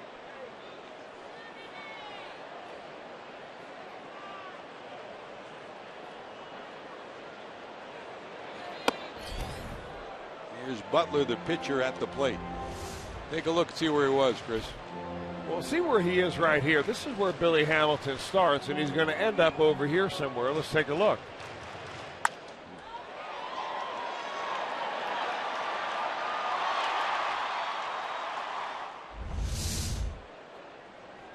A long, long way, and a safety squeeze. Or at least a sacrifice attempt, maybe an attempt for a bunt for a base hit by Butler. I was wondering if maybe Walt Weiss is, we haven't seen really Walt manage enough to know whether he falls into that category of a squeeze bunt manager. But if you're going to have a situation knock you over with it, this would be it. That'll go foul.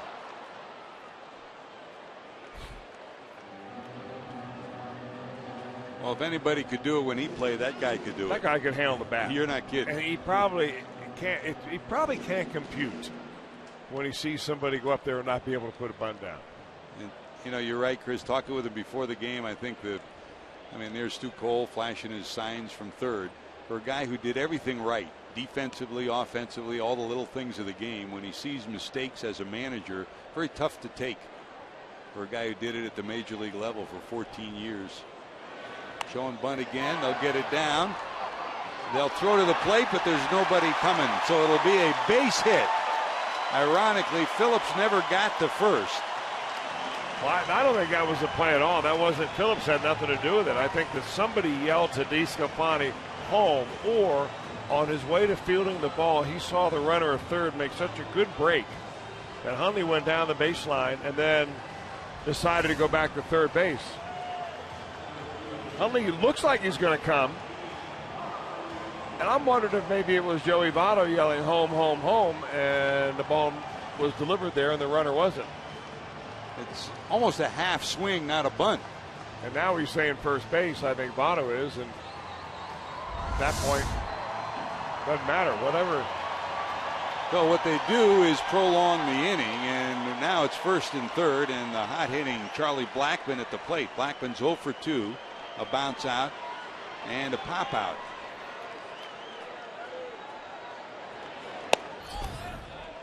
Down low for ball one.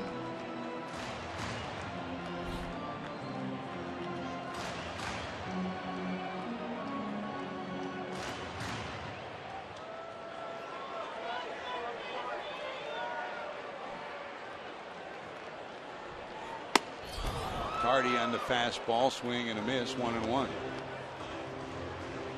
Blackmon steps out, looks at Cole, who flashes signs down at third. In the coach's box at first is former Rocky, outstanding base runner in his own right, Eric Young, EY.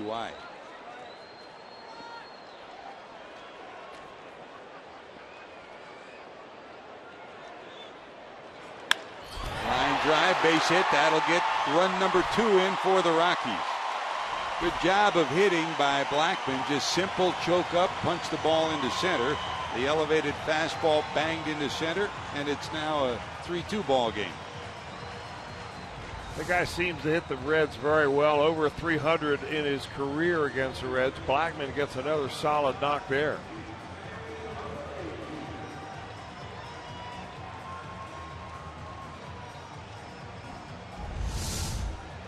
So first and second, still only one out, and here's DJ LeMahieu, who walked and struck out.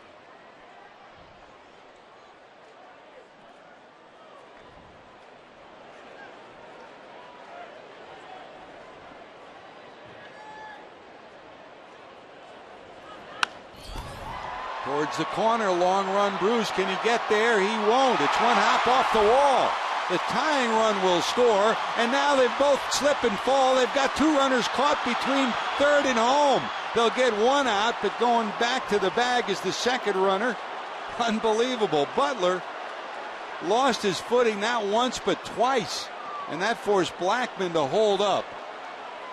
The dangers of a pitcher running the bases, Chris. Well, wait a minute now. Maybe Eddie Butler running the bases. I mean, this ball is up against the wall in right field, and there's the first trip by Eddie Butler as he hits third base, and there's the second one.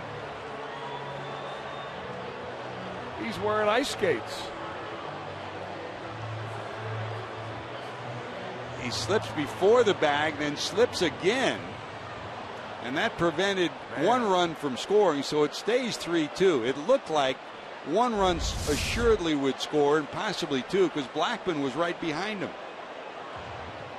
Boy, if you're Blackman and you're his teammate, if you're his teammates right now, you really don't know whether to laugh or cry. Because that would have been, he would have been the tying run. The guy behind him, Blackman, would have easily scored. That would have been the go-ahead run. And it would have been a total of 4 runs in the inning against DeSclafani. As it is, he can get out of this inning and still have the lead. Good job by Bruce to get it in as rapidly as he did. And the relay to the plate was perfect. So they get the out. That's the second out of the inning. Next time Butler runs the bases, he had to take the gum out.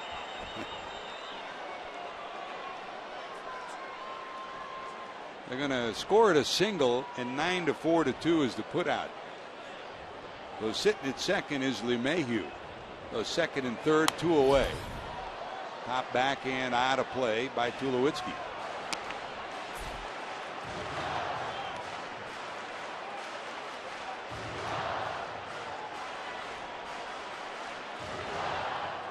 Blackman sitting at third.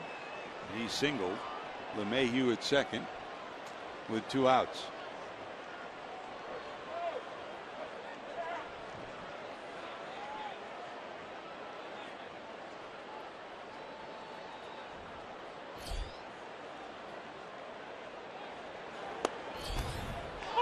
That's a strike, 0-2.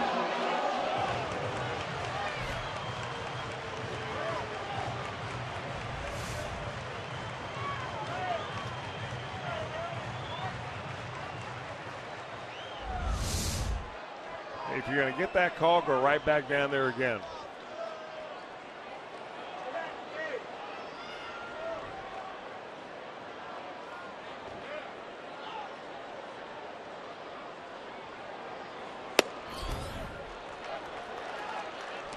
A little wide, 1-2.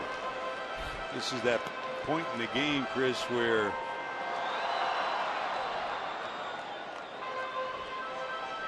got to settle yourself down a little bit. This is a point at Denver at Coors Mile High City where innings can explode.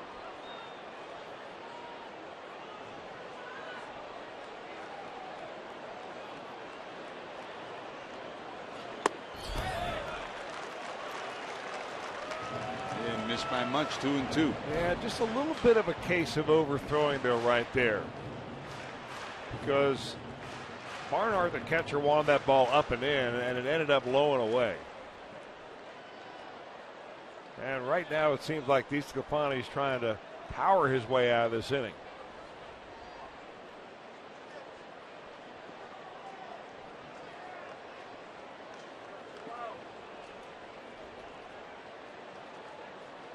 Second and third, 2 outs from the stretch is DeSclafani. There's a spot.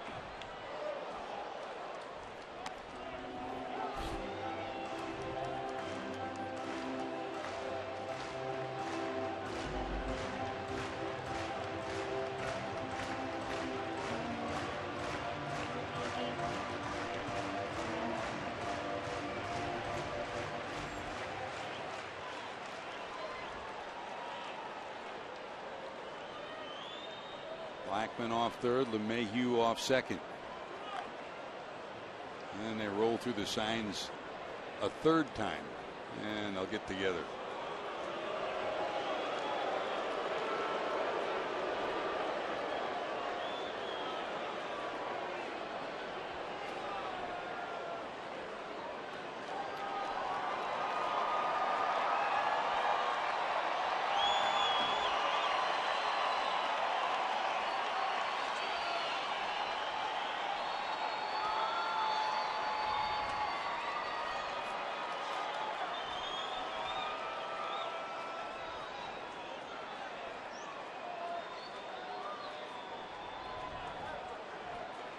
Five hits in the inning. DeSclafani trying to end it right here. Whoa. And we'll go full 3-2. It just seems like Anthony DeSclafani is so amped up right now that he's overthrowing all of his pitches. And you could tell by that breaking ball, he got under it and threw it as hard as he could, it seemed like. You still need good location to get out a quality hitter like Tulowitzki. And you have a base open.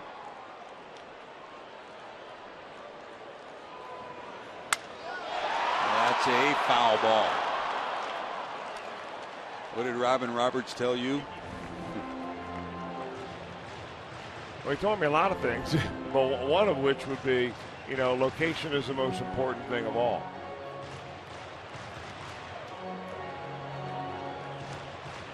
Sun setting over the Rocky Mountains as DeSclafani trying to battle his way out of this 5th inning jam. 3-2, try it again.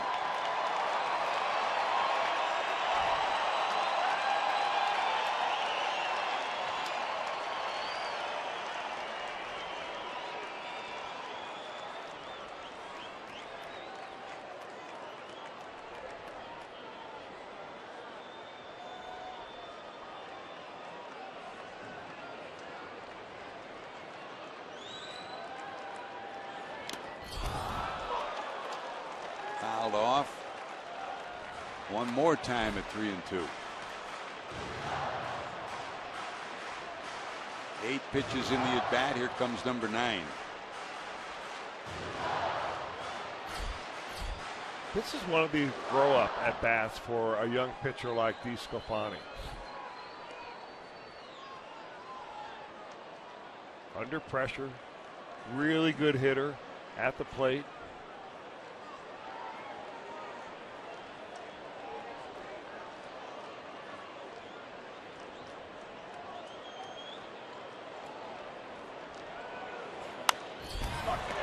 Up the elevator shaft. Who's going to call? Barnhart out. Votto calling. Votto's got it. That's a Dave Kingman pop-up if there ever was one. Votto ends the inning after 5 hits and 2 runs. Reds still lead at 3-2.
Or 6 or 8.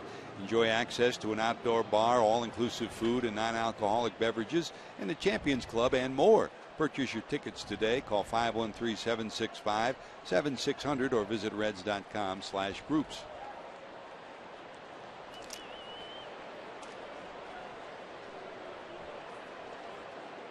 Thanks to the stumble by Eddie Butler, the Reds still have a lead 3-2 as we go to the 6th. Jay Bruce will lead it off 0 for 2. Bird and De Jesus will follow.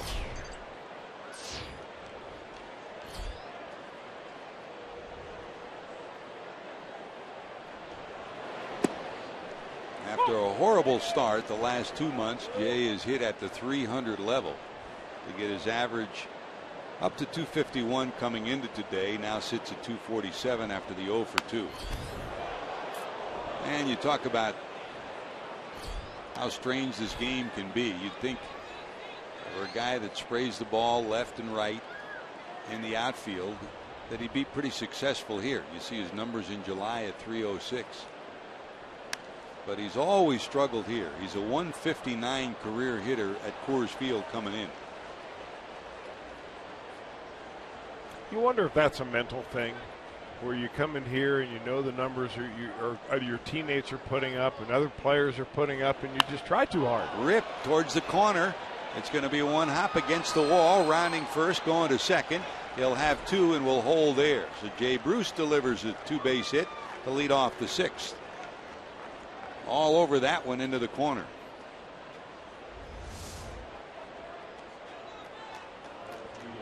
Well, that's that slider that we talked about with Eddie Butler, just kind of a floater up there, a little bit of a roller.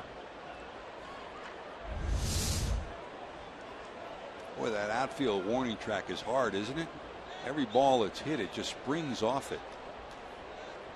Some are softer than others. This one is like concrete. Runner at second. Here's Bird. Bounced out and walked.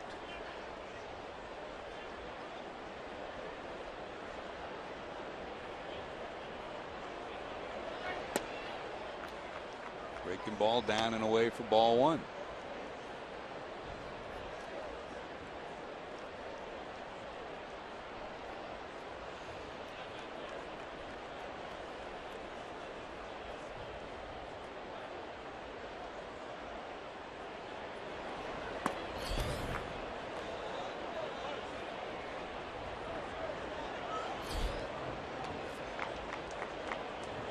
For the first time, action up in the bullpen for the Rockies as we hit the 6th inning. Shortstop Ivan De Jesus on deck. He's already doubled in a couple of runs for the Reds tonight.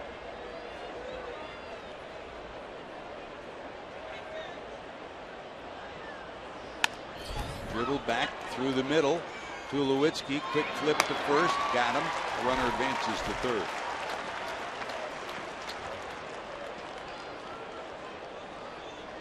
Great range, great arm. Always Gold Glove caliber when he's healthy. That's Troy Tulowitzki. And a nice job by Marlon Byrd to be able to get that ball close enough to up the middle to be able to advance the runner to third. Changes the at bat now for De Jesus Jr. entirely. And changes the defense for the Rockies, who with one out will bring the infield into the edge of the grass. De Jesus bounced to short first time up and then doubled into left center off the wall about 400 feet away. Chased home 2 runs to give the Reds a 3-0 lead. That's a strike. Arenado tight to the bag at third to try to keep Bruce tight.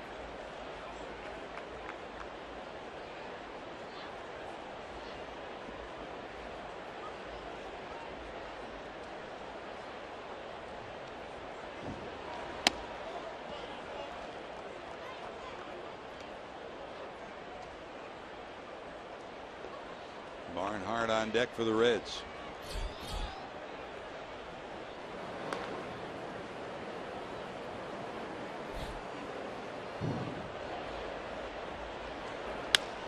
Looped, caught by the Gold Glove second baseman LeMahieu. Well, that's where the height of LeMahieu really comes into play, Chris. That's a base hit that he stole. That's a good point, because LeMahieu is well over 6 feet tall. He's about 6'3", really. And he not only is tall, but he gets up there pretty well to get that ball. That ball hit like a shot.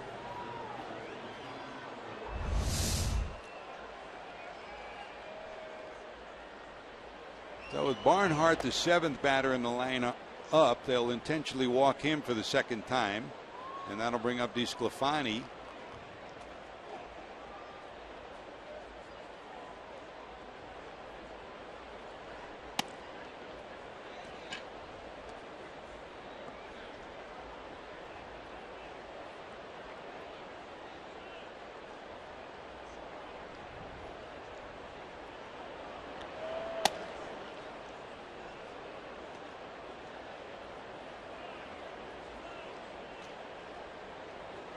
4th wide one to the Reds catcher. Hey, by the way, tonight don't miss Fox Sports Live with today's top stories, including the latest on the MLB trade deadline, now less than a week away, plus the latest on the quarterback situation at Ohio State, with the news of Braxton Miller switching positions. Catch Fox Sports Live on Fox Sports 1 and streaming live on Fox Sports Go. At least Braxton Miller says he's switching positions. Urban says not quite so fast. I'll announce it when we're ready to do that. Yeah, I guess so. What a pretty picture, huh? Here's DeSclafani. 0 for 2 tonight. Well, he's got more hits than any other pitcher on this team. That's saying something when you've got a rotation that includes Mike Leake and Michael Lorenzen, guys that could really hit the ball.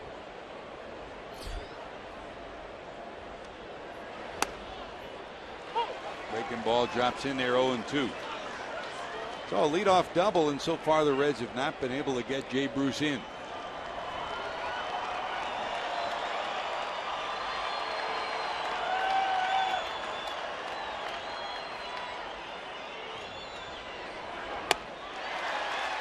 And Butler takes care of DeSclafani. So the Reds get a leadoff hit. They'll strand 2. They've stranded 5. They're hanging on to a 3-2 lead.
Fox Sports Ohio. I'm Jim Day. It's always it's a task for a pitcher to pitch in this ballpark. And I talked to Brian Price about what it takes, his philosophy to be successful in this park. And of course, the MO of any pitcher is to keep the ball down. He wanted Anthony DeSclafani to do that. So far, so good. You guys have talked a little bit about elevating that fastball on purpose. But he said he doesn't want his pitchers to pitch defensive. Doesn't want the ballpark to get in their mind and pitch defensive.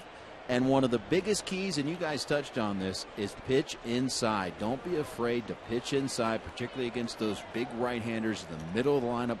Don't let their arms get extended and let them use their power. And unfortunately, it happened right there against a lefty.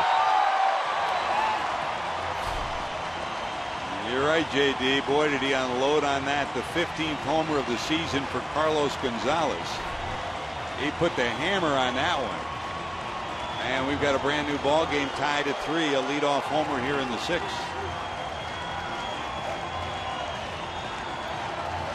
That's the kind of power the Rockies have been looking for from this guy. Well, that is a number 1 position for Carlos Gonzalez.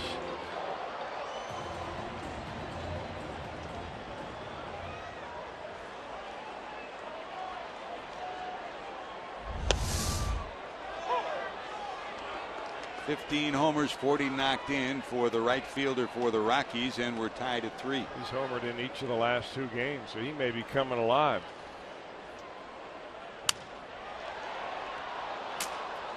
Liner to short, and Arenado slams his bat down, breaks it. Line drive out, and there's 1 away.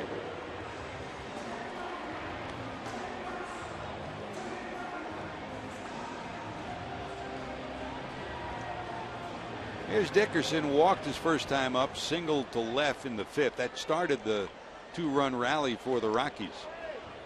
In the 5th, he singled. Hundley tripled him in. Blackman singled in the 2nd run, and then when LeMahieu doubled, it looked like the tying and go-ahead runs would each score. There's a fly ball to left, long run Bird, warning track, got room, got it.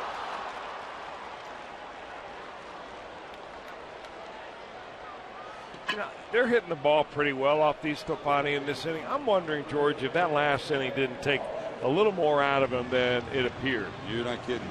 Especially the last at bat, which he won against Troy Tulowitzki. I think it went about 9 pitches overall. He finally threw a fastball, and Tulowitzki popped up a mile high. But sometimes those innings can just sap you. And the Rockies have made it very easy on him here in this inning. Well, he needed it after a tough 5th inning. He gives up the homer, but finally gets out of the inning. New ball game. We're tied at 3. Billy Hamilton will lead it off.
Tin roof at the banks. It's your chance to win great prizes. Be part of the energy around the ballpark on game day. Party starts at 5 on Thursday at the Tin Roof. Boy, the All-Star game may be over, but the excitement continues at the banks and throughout this 2015 season. For Anthony DeSclafani, Chris, a long and arduous 5th inning, but after the home run in the 6th, he got 3 quick outs, and he's in a 3-3 ball game right now. It's a learning process for Anthony DeSclafani, and he came right back in the 6th inning and still throwing hard. But, you know, he'll learn from a ball game like this. One bad pitch to Carlos Gonzalez right now has cost him the difference between being the winner and being really have no decision in this game, depending on what happens in this inning and what happens if he goes out in the next. Meanwhile, the Rockies will go to a new pitcher, Tommy Kahnle, a right-hander from Lynn University in Boca Raton, Florida. The only player ever to make the major leagues out of that institution. He was a Rule 5 draftee in the December of 2013. The Rockies picked him up off the minor league roster of the New York Yankees. He went to the big leagues last year. And here he is in his 2nd season. 54 games last year for Kahnle. This year, 23rd is his appearance tonight. So Canley will take over. Eddie Butler goes to 6 innings. He allows 6 hits and 3 runs. Billy Hamilton in the 9th spot in the order will lead it off. Arenado in tight, even with the grass at 3rd, and at first Paulson is tight as well, guarding against a possible bunt by Hamilton. That's strike 1.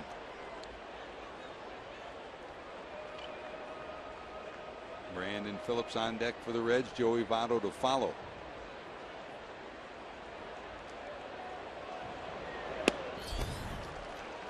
And it's 0-2.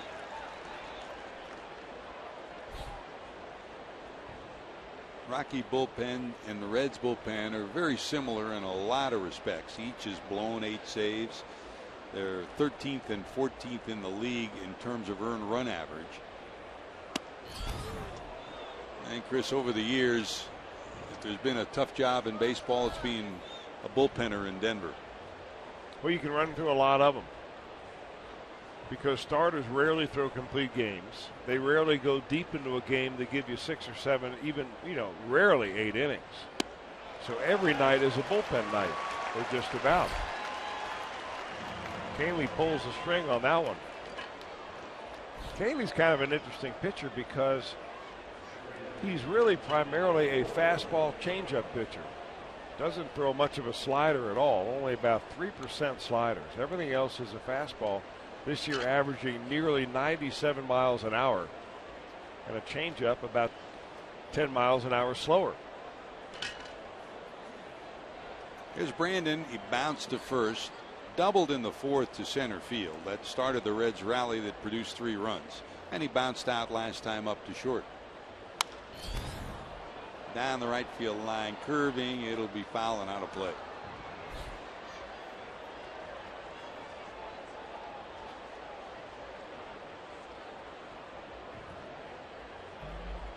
To the point about being a bullpen game here on an every night basis. The Rockies had 1 complete game in 2013, 1 complete game in 2014, and they're still looking for their first one here this year.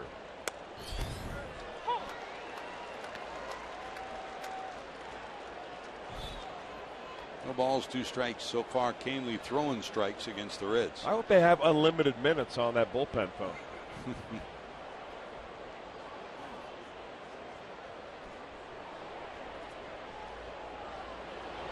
If not, they're changing plans every other week. You know that trick. Got a different plan for each of the kids as they grew up.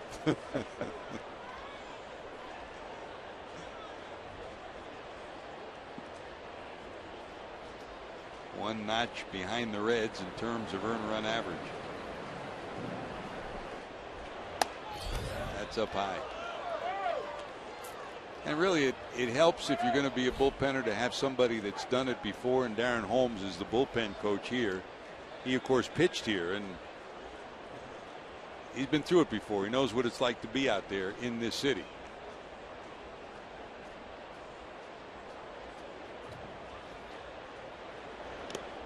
Looks strange for him holding the clipboard, doesn't it? It sure does. He looks more at home when he's holding a curveball. Boone Logan starting to loosen next to him. Checking on the phone plans.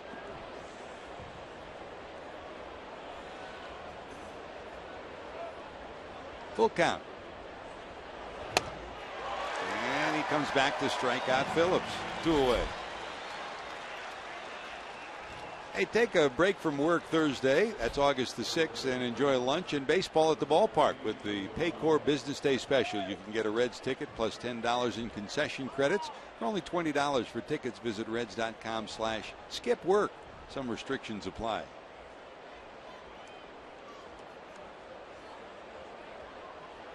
Two away in the 7th. Here's Votto. Joey bounced out, flied out, and singled to center in the 5th.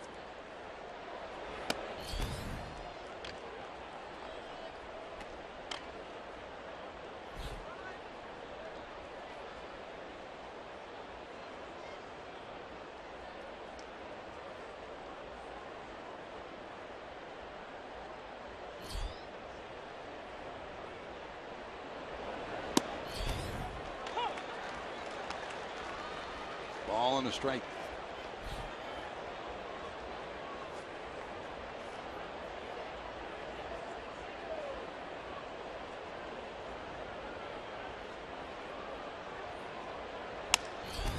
That's dribble to the left side against the shift. He sneaks it past Arenado for a base hit. Joey continues his hot month of July.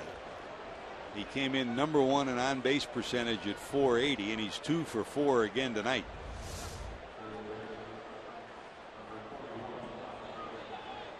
You know, it's not like he's trying to guide the ball there to left field. I mean, he takes a full swing, but he swings so late, and he waits until that ball is nearly in the catcher's mitt.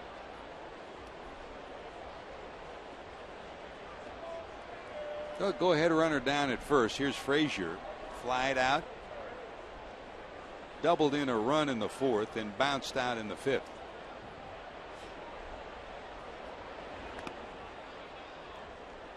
Job by Hundley to keep it in front.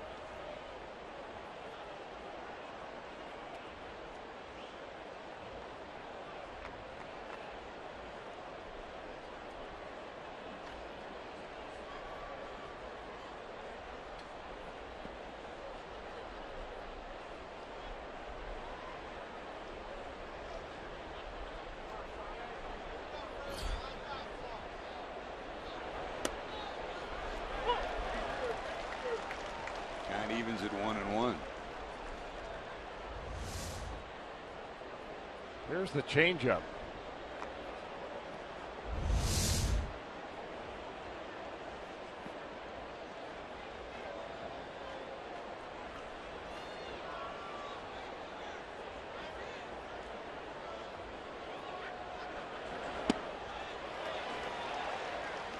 And back-to-back changeup. I'll tell you, it's hard to believe that this kid just a couple of years ago was left unprotected off the Major League roster. And not even because he's got that changeup, but because he complements that with a 98-mile-an-hour fastball. Now, maybe in the minor leagues he wasn't throwing 98 for the Yankees. There's the 1-2. Back to the fastball, fouled off. Count stays at a ball and 2 strikes.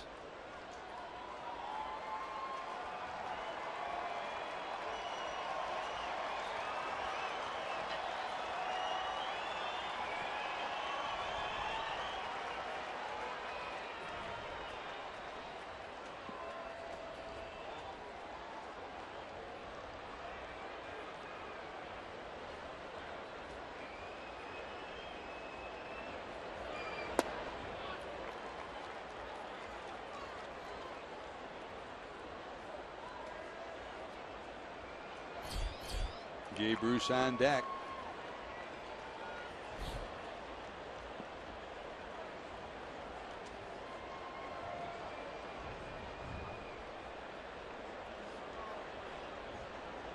Hundley setting up down and away again, and missing down and away. And Frazier's battle back will go full 3-2. With 2 away, Votto will be off and running from first. Paulson will play behind him.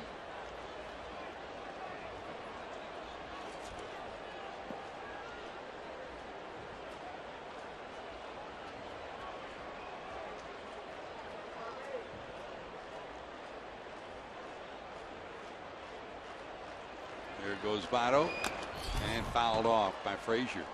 But Troy Hawkins has joined Boone Logan, so it's lefty-righty action for the Rockies now. There's the Hawk. He's been pitching forever, hasn't it seemed that way? Sure seems like it.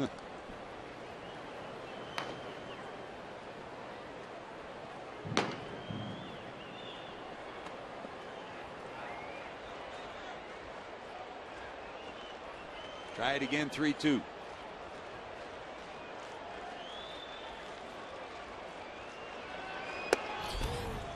That misses ball 4. So a base hit and a walk. The Reds had the go-ahead run out at second, and that'll bring Jay Bruce up. We'll see what Walt Weiss does. Does he bring in the left-hander to face Bruce? Yes, he will. So as Walt Weiss marches out, Boone Logan will be on his way in. And while the pitching change takes place, we'll take time out for these messages. You're watching Reds baseball on Fox Sports Ohio. Time for our Skyline Chili call to the bullpen.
Todd Frazier, he doubled to left, chasing home Brandon Phillips to make it 1-0. And then Ivan De Jesus in the 4th inning, after a walk to Bird, chased home 2 more. 3-0 Reds led it as we head to the 5th inning. And in the 5th, Nick Hundley comes back with a big swing and a triple that just eludes a diving effort of Billy Hamilton to chase home 1 run to make it 3-1. And Charlie Blackmon singles to make it 3-2. And then when it looks like, with DJ LeMahieu doubling into the corner, like 2 runs will score, the pitcher Butler falls down not once but twice, so the lead stays at 3-2. And then Cargo delivers a big bolt.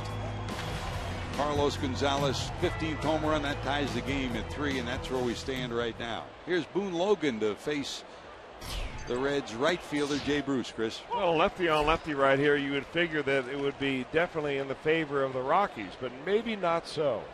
Boone Logan, like his predecessor, came over from the New York Yankees, but Logan is a free agent. Hard throwing left-hander out of Texas, just like Jay Bruce, but Bruce is 2 for 5 against him lifetime. From the stretch is Logan. Bouncer towards the hole, but there will be Paulson. He'll glove it, and that'll do it. So the Reds get a single and a walk. They'll strand 2. They've stranded 7. We're still tied at 3 as we go to the bottom of 7.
We're knotted in a 3-3 game. The Reds early had a 3-0 lead. The Rockies have battled back to tie it as we go to the bottom of inning number 7 and the bottom of the order due up. Hundley in the 8th spot. Then the pitcher spot, and then the top of the order, Charlie Blackmon. With the pitcher due up next, former Red Drew Stubbs has moved into the on-deck circle. And Anthony DeSclafani continues 84 pitches through 6 as we go to work here in the 7th. Hundley struck out and then stroked a triple into right center field that plated the first run for the Rockies.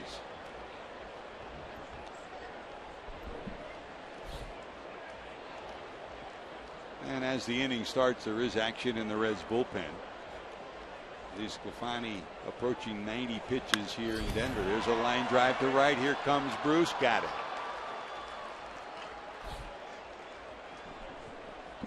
Jay hauls it in, and Anthony gets out number 1. And here comes the former Red, Drew Stubbs, who's had an up and down year. He started off horribly this year and agreed to go down to AAA. He did not have to go down to AAA. They were either going to release him or send him down, and he agreed to go down and got his swing back together again and has been back up for the last couple of weeks. The average at one point was in the low 100s. He's got it back up to 179. 3 home runs in the month of July and hitting nearly 300 this month at 296. Former University of Texas star takes ball 1. Tells you a little bit about Drew Stubbs, though, Chris, too. He didn't have to go down, could have been a free agent, but he said, look, I need to play, and these guys have given me a chance here, and I want to try to get it straight. And he worked pretty hard down in the minors. Well, he's only 30 or 31 years old, Stubbs is. I think he still figures he's got some baseball left.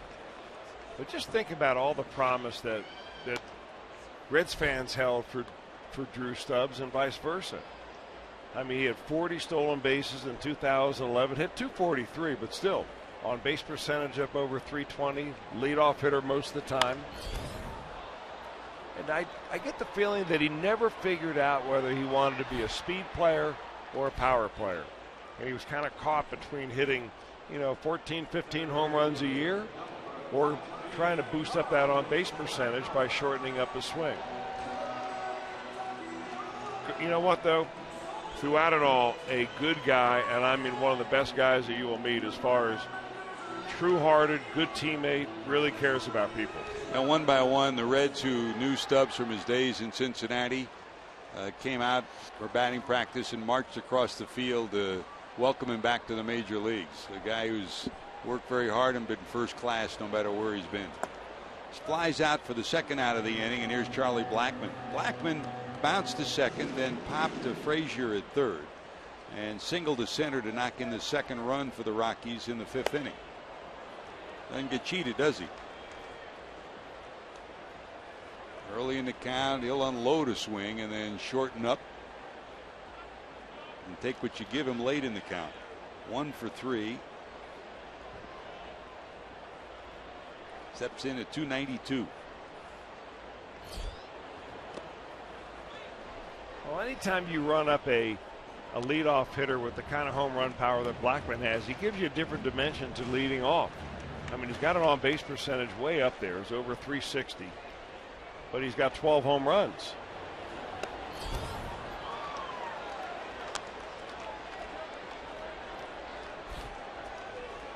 Had 5 leadoff home runs last year and 9 this year. He provides a jolt at the top of the lineup. And the fact that he's left-handed gives some right-handed pitchers around the league some trouble. Ideally, if you want to play against the Rockies with this lineup that they have now, you really need a left-hander in the rotation. They've got 5 lefties in this lineup, or 4 today. They can load up another. The Texas Rangers just came in with a couple and won a couple of games.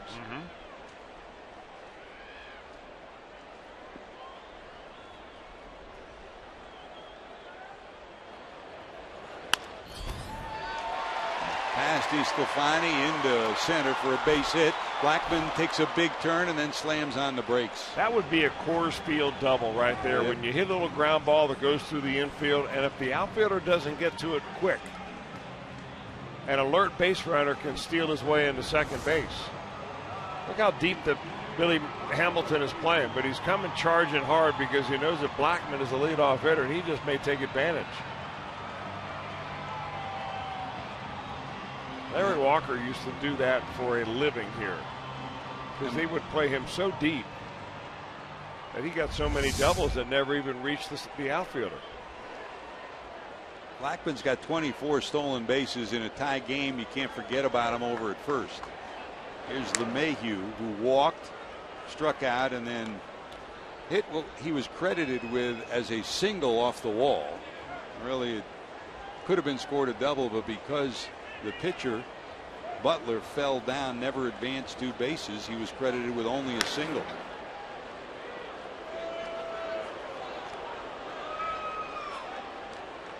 DJ 1 for 2 with that walk. Product of LSU, outstanding shortstop there, College World Series performer. Blackman doesn't cheat himself on his lead, a big expansive lead. Able to get back on the quick throw from DeSclafani. Well, you say he has 24 stolen bases, Blackman does. That's 3rd in the league, so he's right there with D. Gordon, who has 9 more than Blackman. Of course, Billy Hamilton setting the pace with 45.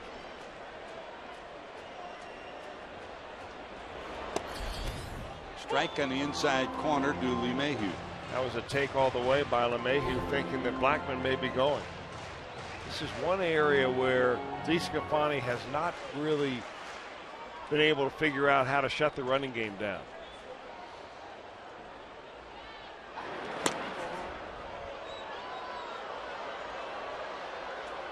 That will get better. I mean, that's part of your pitching that you can work on and get better and better with. Johnny Cueto really got better over the years as he figured out how to make a move to first base. DeSclafani has given up 12, and they've only thrown out 1.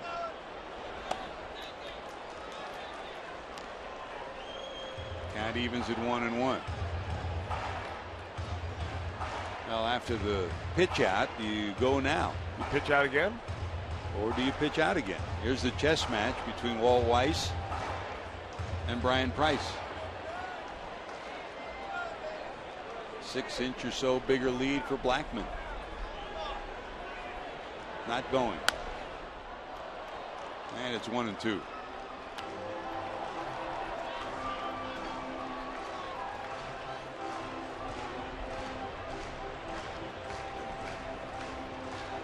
LeMahieu's made a name for himself defensively, winning the Gold Glove last year, but offensively he's gotten better and better. Now this will be the 15th pitch of the inning and the 100th pitch of the game. There goes Blackman. That's a bouncer to Phillips, and he'll get the out at first. What a play by Brandon Phillips, getting the benefit of the fact he was going to cover the bag.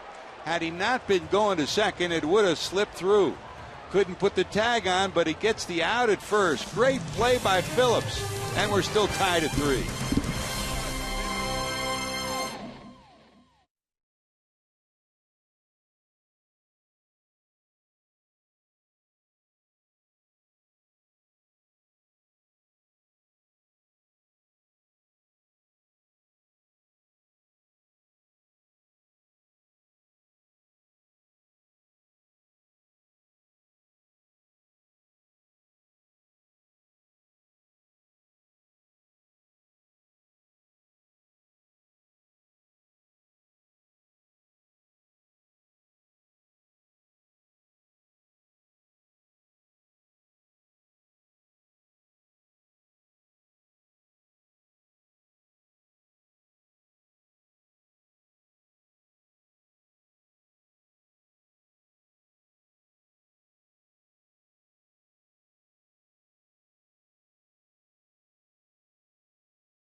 All-Star Week, manning the fort at the convention center and all the programming. And Chris, you know, we talk a lot about all of us that are on the air, but I don't think there's any doubt that Kent Dreamweaver and Ron Millenor, Rufus, did a tremendous job with all the programming they put together for that whole week. What a spectacular effort by the guys behind the scenes. Rob Overberg, Matt Coiner. It was like a marathon, George. They were all running a marathon, and none of them were going to tire out before they reached the finish line. So here we go. Here's Marlon Byrd. They'll lead it off in the 8th. We're tied at 3. Down the right field line, curving towards the corner. It will be one hopping off the wall. Byrd around first, going to second. He'll take a big turn. He's going to try for 3. The overthrow will allow him to get to third. Gonzalez couldn't get a handle on it. Then by the time he did, he missed the first cutoff man over the head of LeMahieu. And by the time Tulowitzki got it, alertly, Byrd goes all the way to third. Well, that's a really good play by Marlon Byrd because he hits it well and then he starts to run. And, I mean, he doesn't give up. Gonzalez tries to decoy him right there thinking that he's going to catch that ball. But Gonzalez just takes it and kind of heaves it in there, really with no idea of where that cutoff man is. Good hustle by Byrd, and that puts the go-ahead runner at third, and the Rockies will bring the infield halfway at second and short to the edge of the grass at first and third. Here's Ivan De Jesus. Bounced out, doubled in 2 runs, and lined to second. He's had 3 good at-bats. In fact, his last at-bat with Jay Bruce on third was a line drive with the infield in that LeMahieu made a leaping stab of, or the Reds would have a lead right now. LaTroy Hawkins delivers. That's down low. The Hawk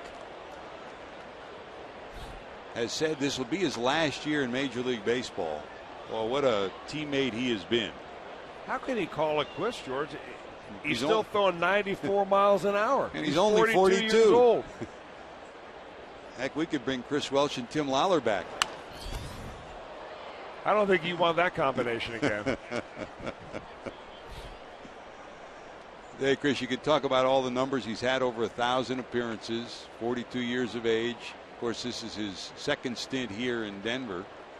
But what a great teammate he's been. He's been a leader every place he's been. He's helped mentor young players and has been so instrumental in spreading the word as part of the action team and Volunteers of America for young people. First class guy. 2 balls, 1 strike. Bounce. Hawkins got it, and that'll get the out at first. He saved a run right there. Boy, another very hard hit ball by Ivan De Jesus Jr. with nothing to show. That's heading to center field if Hawkins doesn't get a glove on it. So still a runner at third. And now 1 out. And here comes Barnhart. Already today he's been walked twice intentionally after singling his first time up, and they will walk him intentionally again with the pitcher spot due up next. And it will not be DeSclafani this time. Skip Schumacher has come out of the dugout. Schumacher, the Reds' #1 pinch hitter. In fact, the #1 pinch hitter in the National League with 12 pinch hits on the season. So it does 2 things. You get past Barnhart, and it sets up the possibility of an inning-ending double play.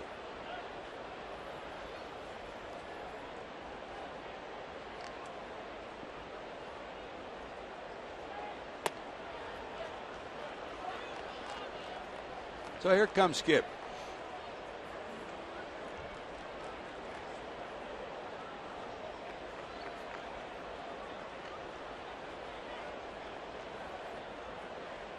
Lee and Hawkins talking over how they'll handle the Reds' left-handed pinch hitter.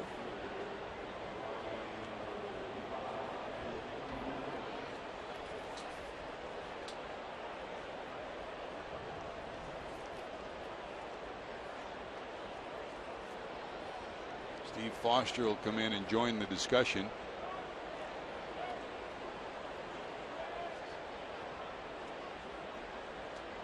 So we'll see where Tulowitzki and LeMahieu go.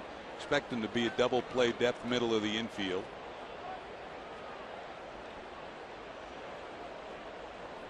And Bird still sitting at third. Now the Reds in the 6th had a leadoff double from Bruce. He went to third on a ground out, so he was sitting at third with 1 out. And they were unable to get their run in after the line drive out and a strikeout.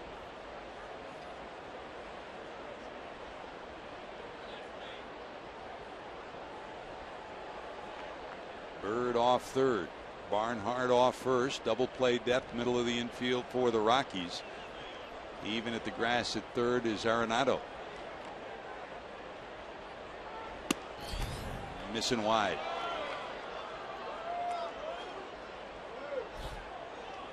The numbers for Schumacher against Hawkins in his career. He steps out, takes a look at Jim Riggleman, who rolls through some signs.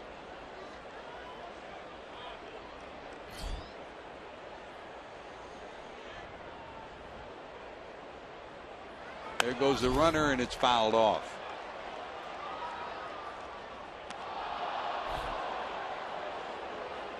It does 2 things, Chris, a number of things. Number 1, it might put the infield in motion. Number 2, it avoids, if you steal a base, the opportunity for a double play. Hawkins not paying a lot of attention to him down at first. Well, they're hoping that Schumacher will at least foul the ball off because Barnhart is not really a stolen base threat.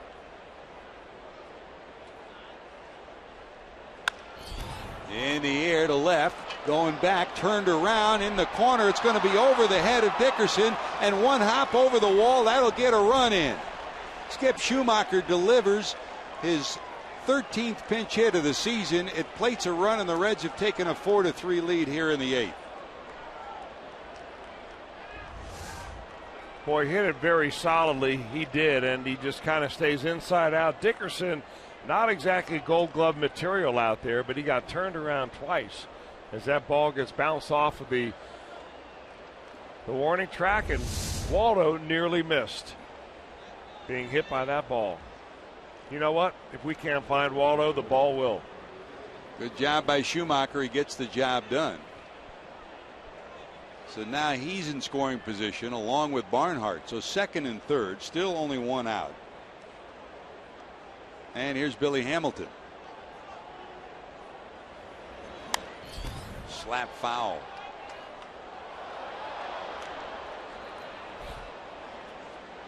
Hamilton tonight bounced into a 6-3 double play, bounced to short, and then struck out.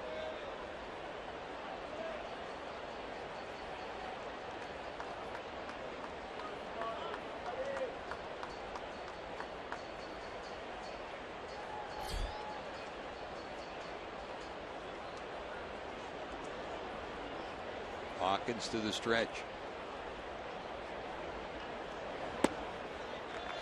Yes, missing down low, and it's 1-1.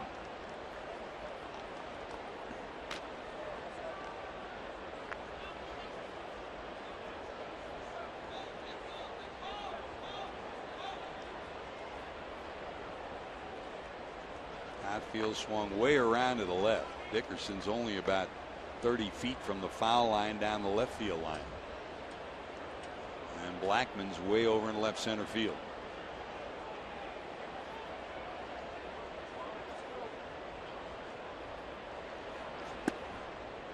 Missing wide, and it's 2-1.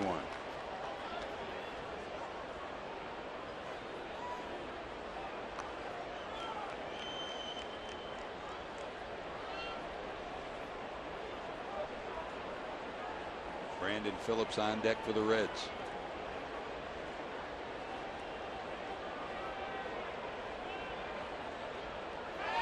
Squeeze and missed, fouled off, and they'll get the out. It will be a put out, and safe at third will be Schumacher. Well, unable to get the ball down is Hamilton, and again another unproductive at bat for the Reds in a bunt situation. That ball is right down the middle. a fastball.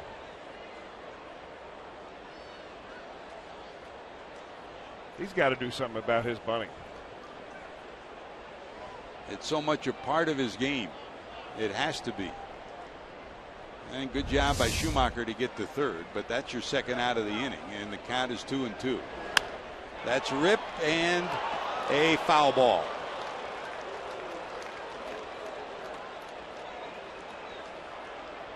Take another look at this bunt attempt by Billy, Chris.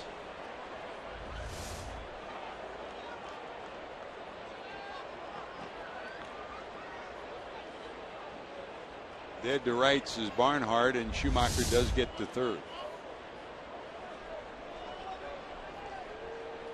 Looked like he might have just taken his eye off the ball and looked at the runner coming in from third. 2 balls, 2 strikes. Runner at third. Bounce down to short. Tulowitzki, the quick flip, and they got it. So the Reds get a run. The inability to get a bunt down prevents them from a 2-run bulge. We're going to the bottom of 8. They lead 4-3.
You always see something special from this guy, Brandon Phillips, going to cover second on the stolen base attempt. He gloves the ball, can't make a tag on Blackman, but gets the out at first. Brilliant defense from Brandon Phillips, as you see, night after night. That saved a runner in scoring position and saved a possible run for the Reds, for the Rockies against the Reds, and the Reds have bounced back to score a run in the top of the 8th to take a 4-3 lead.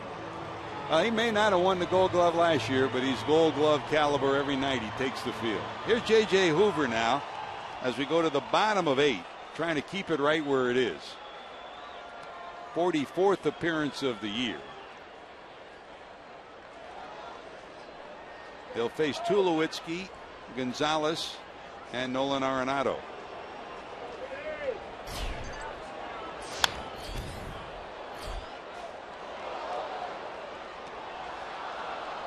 Tulowitzki tonight, fly to center, bounced to third, and then popped to first.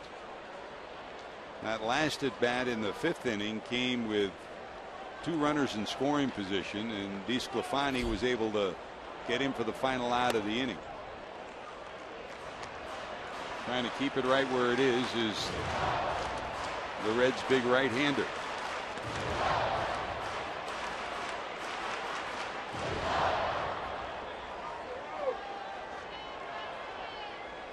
He's been money in the bank for the Reds most of the time. Had a blip on the radar screen this past week on Tuesday in the loss to the Cubs. was tagged with a blown save when he allowed a 2-run home run that tied the game at 4, and the Cubs finally won it in extra innings. 2 balls, 1 strike. That's a strike. 2-2.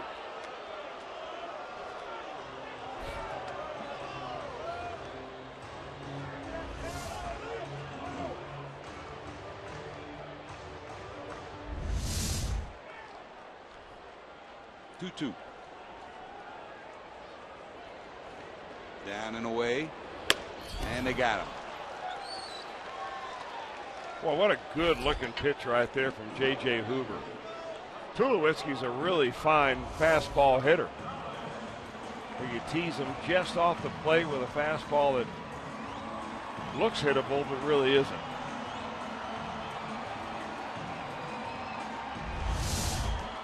One away, and here's Carlos Gonzalez. His homer in the 6th tied it at 3. He led off the 6th with a shot down the right field line that just stayed fair. His 15th homer of the year. Missing inside, ball 1.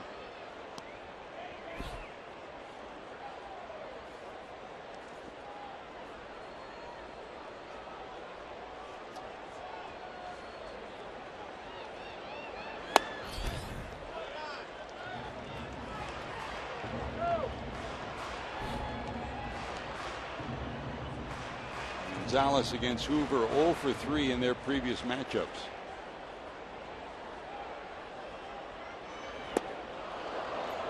Big swing again for Cargo. Reds overshift on the left-handed swinger. Frazier in the shortstop spot. Ivan De Jesus to the right side of the second base bag.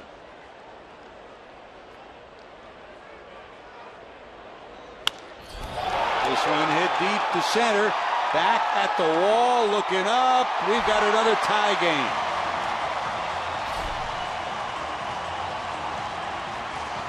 A 2-home run game for Carlos Gonzalez, who's come alive in the month of July. He's hit .350 during the month. 2 home runs tonight, 16 on the season, and we're tied at 4.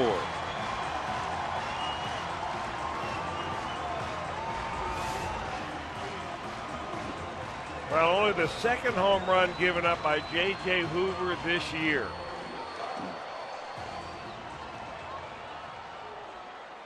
And Gonzalez is definitely heating up, and that home run now for J.J. Hoover is in back-to-back games.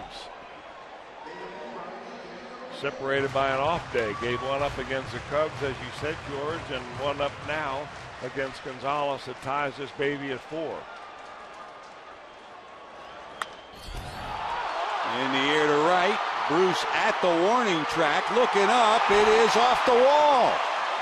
Arenado around second, going to third. The throw coming all the way in, but he'll be safe at third. Back-to-back bombs. One stayed in the park. This is a triple. The other left the park.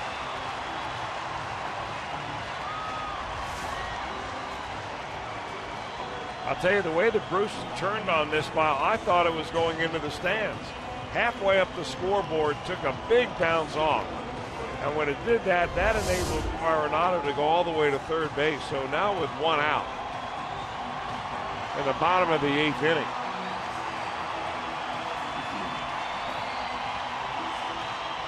You're going to bring the infield in, but are you going to bring the outfield in? One away, and here's Dickerson. Walked, singled, and flied to left.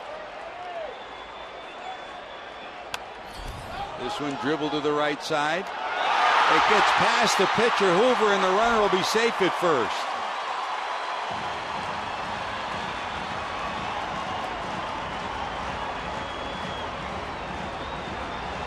So now it's first and third with only one out.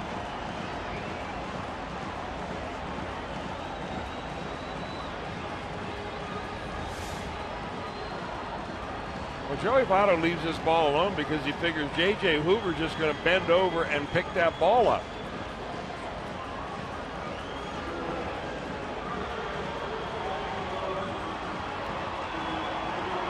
That's the right play by Votto, no doubt. And the Reds are lucky because Arenado stopped going to the plate. If he had gone a third of the way, he probably would have been able to score. As it was, he retreated back to third. So now he's sitting at third.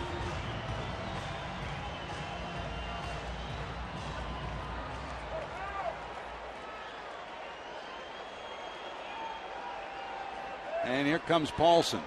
First and third. Still only one out. Barnes is down at first. Good speed will pinch run for the Rockies. Here's Paulson. Broken bat, but foul.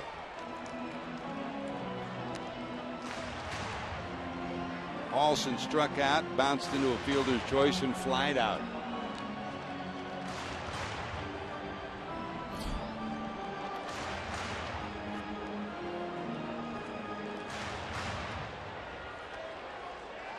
A homer, a triple, and an infield hit.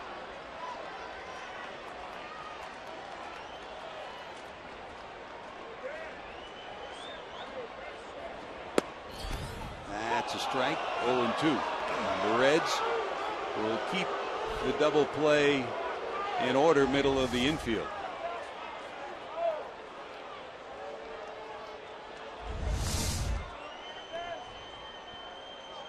De Jesus and Phillips halfway. This one fly ball to right. Bruce under it.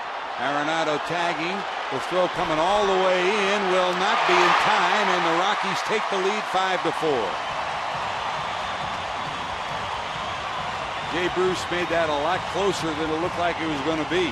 But a sacrifice fly from Paulson gives the Rockies the lead. 5-4 here at the bottom of 8.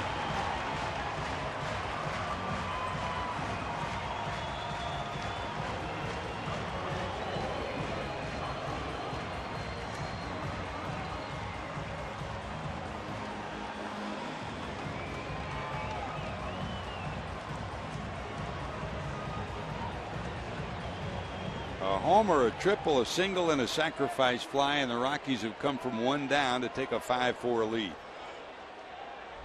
Here's Hundley, who struck out, tripled in a run, and lined out to right.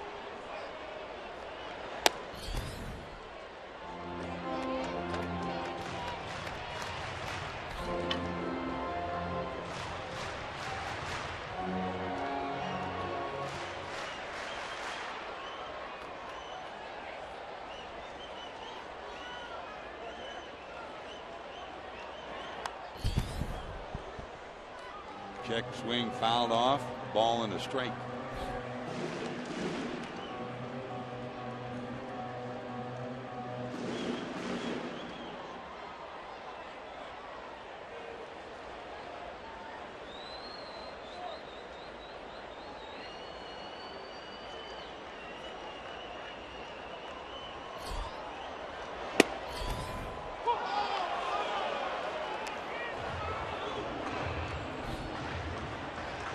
Hoover about to make his 19th pitch of this 8th inning. In fact, Aroldis Chapman had just gotten up and started to loosen when Gonzalez hammered the homer just about 10 feet from him in the Reds bullpen, with hopes of trying to nail down a save opportunity in the ninth. As it is now, the Reds will have to get some work done in the ninth to prolong this game.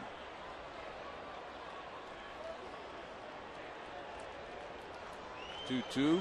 Barnes, a little bit bigger lead down at first, not going. That's slapped foul down the right field line.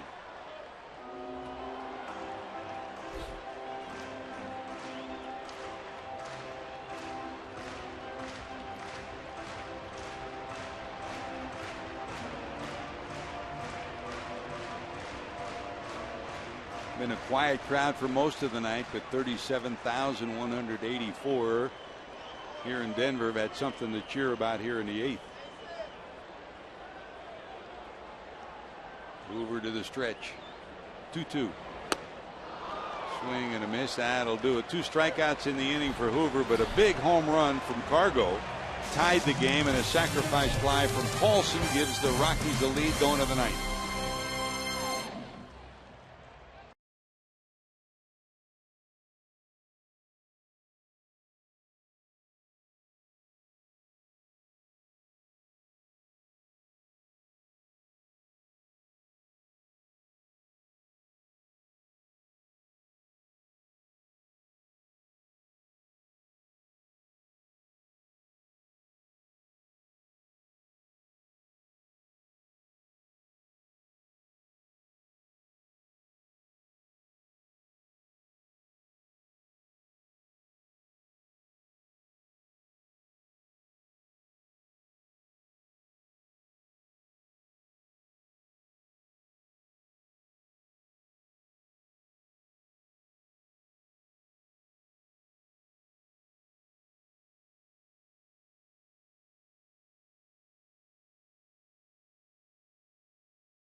Of the Cincinnati Reds. It may not be reproduced or retransmitted in any form, and the accounts and descriptions of this game may not be disseminated without the express written consent of the Cincinnati Reds. As promised earlier in the game, we've selected the Data Strong fan photo of the game. Tweet your strongest fan photo to hashtag Ohio Data Strong Fan for a chance to be featured in an upcoming broadcast brought to you by T-Mobile. Good job, Kathy.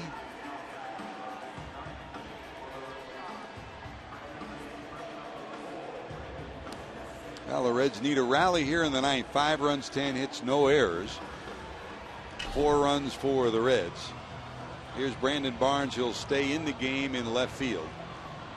And on the mound, the big, tall right-hander, the closer on this ball club, John Axford, takes over, Chris. Well, a former Reds draft pick back in 2005. That was a year of the Reds ended up picking up Jay Bruce and a number of others. Axford never signed, actually was never even offered a contract, but that doesn't matter now. On the mound, he's been scored upon in each of his last 2 appearances.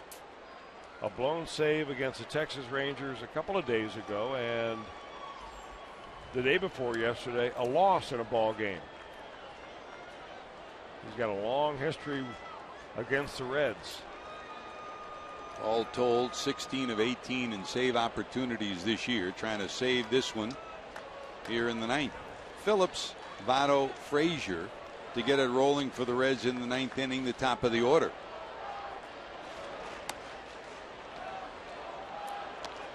And as we talk about this trade deadline, one of those names that's been mentioned is John Axford as a possible bullpen aid for someone in pennant contention, as the Rockies are not. 2 balls, no strikes. Well, the problem for Axford the last couple of days have been walks. He has walked 5 batters in the last inning and 2/3 that he has pitched.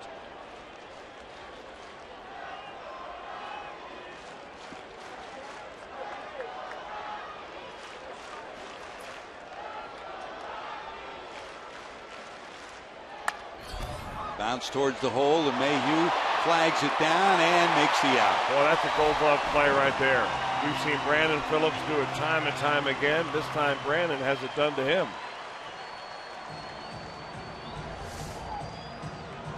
This ball looks like it's going into right field, no problem. Went a long way to get it, plus took a tricky hop off the edge of the grass, still makes the play. So LeMahieu's play erases the Reds' leadoff hitter here in the 9th, and here's Joey. Votto 2 for 4, single to left and a single to center.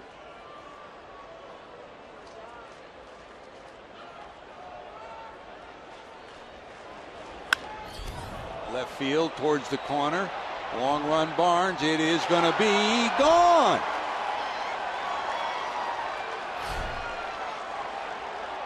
Joey Votto drills one the other way. He's been looking that way all night, and with one swing, guess what, Chris? We're still alive. We've got a brand new game tied at 5. Unbelievable.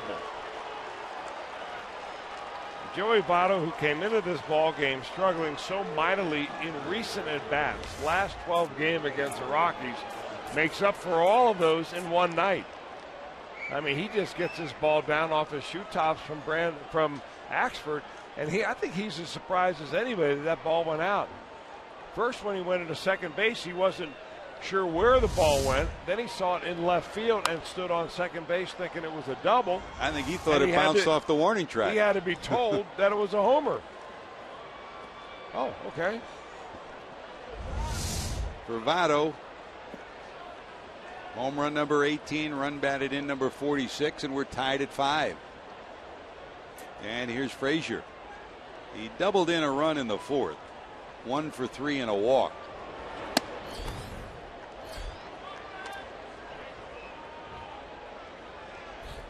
Votto delivers a big swing here in the 9th, and we're tied at 5.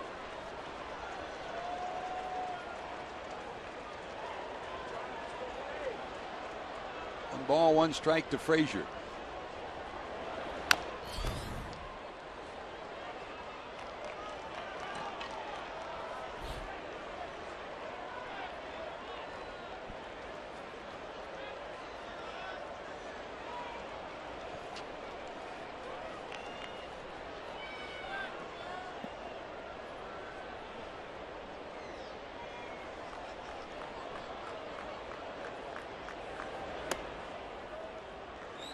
Frazier in his matchups 1 for 4 against Axford.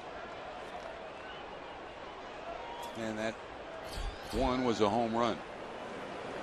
Chapman loosening, so is Matthews.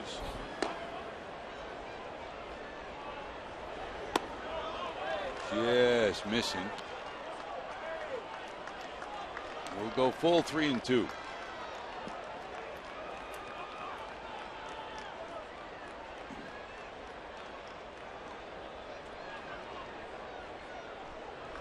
Jay Bruce on deck for the Reds. Just hangs in there to stay alive. Got a little piece of it.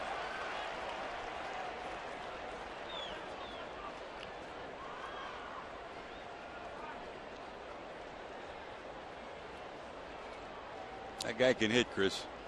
He's a tough out. I don't think he's ever been in a mode where he's been a tougher out than he is right now over the last few games. Swing and a miss. Frazier retired. That's out number 2, and that'll bring up Bruce.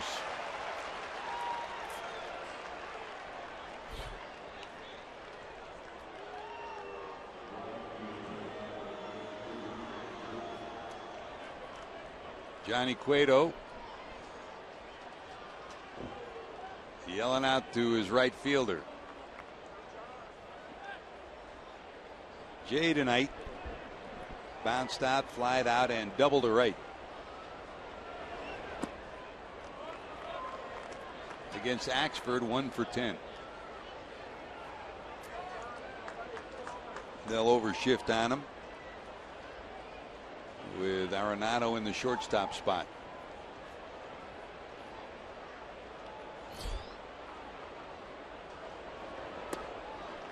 Taking ball, drops in there for a strike. It's 1-1.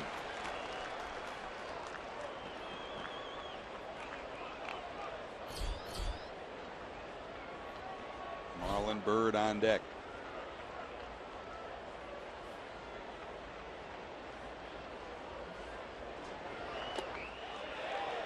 Did he hold? No, he didn't.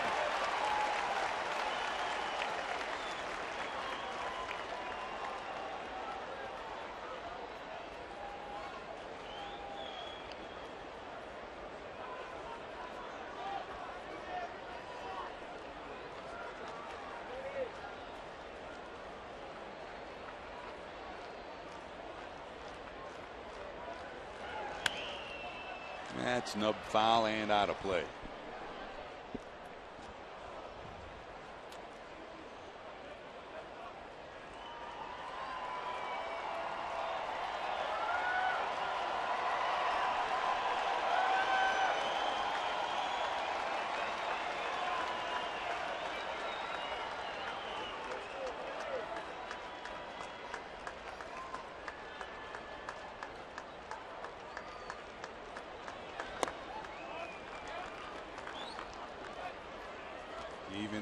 at 2-2.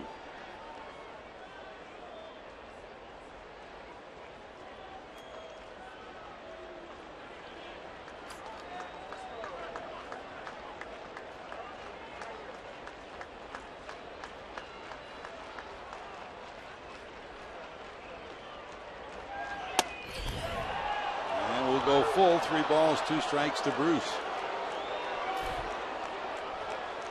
He joined us late. The Reds took a 3-0 lead, getting 3 in the 4th. Run scoring double by Frazier and a 2-run scoring double by Ivan De Jesus. Rockies battled back to tie it at 3.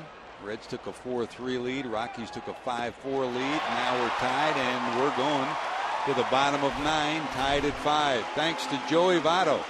Votto drills his 18th homer down the left field line. And the Reds have knotted this one up, going to the bottom of 9.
Save big money at Menards on all your home improvement needs. And your local Toyota dealers, proud sponsor of the Cincinnati Reds. And don't forget, get ready for Reds action 30 minutes before every game with Reds Live on Fox Sports Ohio, with all the information you need for every game, day in and day out. Reds Live presented by Ray St. Clair Roofing.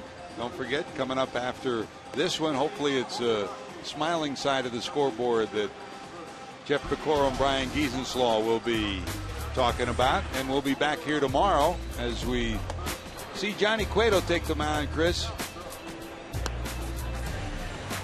That's always worth tuning in for. Big number 47 cheering his teammates on here tonight at the corner of the dugout. He's been there all night long. So here we go to the bottom of 9. Daniel Descalzo will lead it off. Matthews in to pitch for the Reds. There's a bouncer to second, backhanded by Phillips. He'll take care of it, and Daniel Descalzo's retired for the first out of the 9th inning. Descalzo, the lone left-handed bat on the bench for Walt Weiss. Still available, 2 right-handers, McHenry, who's been nursing a bad knee, and Rosario. Here's Charlie Blackmon. Charlie tonight bounced out, popped up, singled to center to knock in the 2nd run for the Rockies in the 5th, and singled in the 7th inning.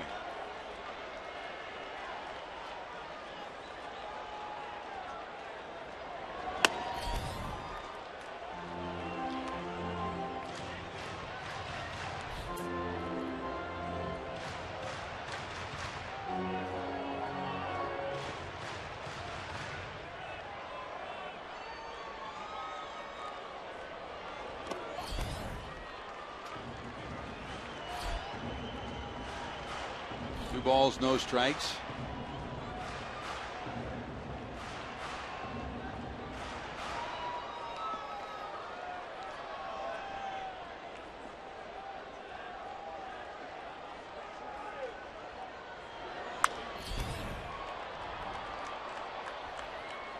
we talked about before the game, Chris, you look at this lineup and you know that the averages tell one part of the story, but it's a lineup with power, so at any part of this lineup there's a chance for a long ball. You got to be cautious even at the top of the order. Blackmon sitting on 12 home runs on the year.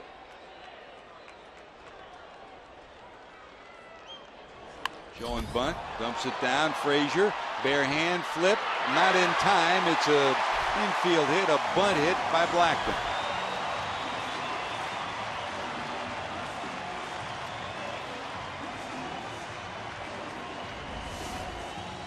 Well, his game has a lot of different pieces to it. We talked about the home run ball that Blackmon can do. He's got 12 of those. He lays down a bunt, realizing he would help to get a runner on base in front of some of these guys that can fill up the middle of the Rockies order.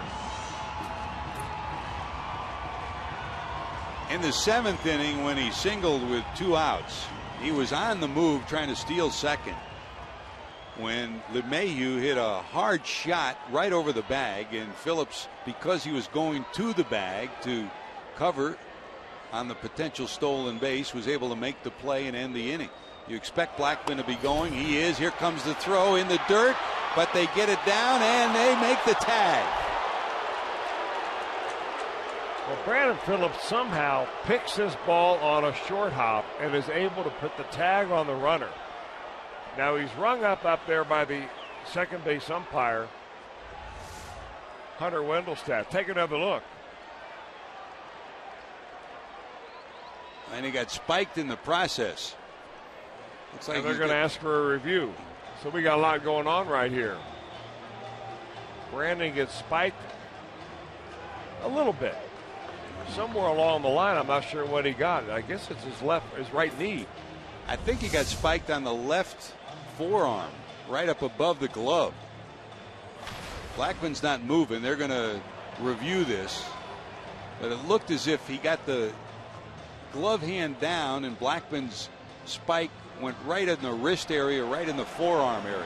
I mean, what a pick by Phillips. I mean, that ball is in the dirt. It looks like Blackmon was going to be safe, no problem. We have not seen a replay view that really shows the whole thing. Maybe this will be the one. The one from center field is probably the best one.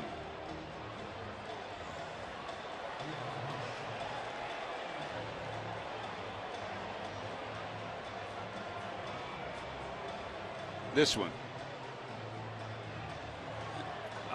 You know what?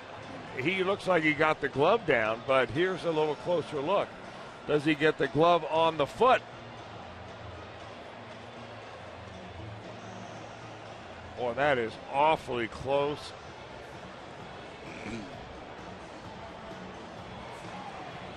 Well, it's under review. The Hunter Wendelstedt call was out at second. In New York, they're going over this. And Chris, you've been there. You watched the process unfold at the replay center in New York City. You know every angle that they have and every opportunity they have to take another look at this. Well, they have up to 12 different angles, George. They can slow it down, and we're going to get an answer right now. Safe. Overturned. It looked like Phillips did get spiked, but it came after the heel of Blackmon hit the bag, and then the toe came up and spiked him in the wrist. So the potential winning run. Here's another look.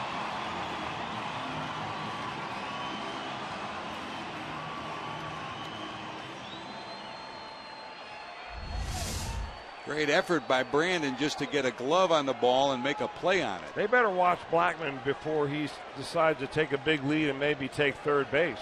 Now Brandon's going to mosey on over and get a little closer. Check swing, and it's no balls and 2 strikes on LeMahieu.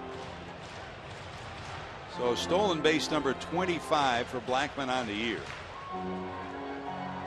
He represents the potential winning run out at second with 1 out here in the 9th inning. LeMahieu walked, struck out, singled, and bounced out.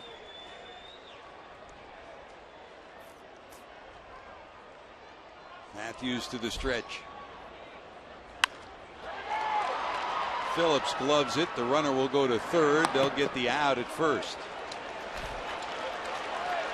So now the winning run's at third, and here comes Troy Tulowitzki. Well, in a lineup that has a host of offensive stars, on this night the Reds have handled the best player in the lineup. Tulowitzki is 0 for 4. A fly ball out, a grounded to third, a pop up to Votto, and a strikeout.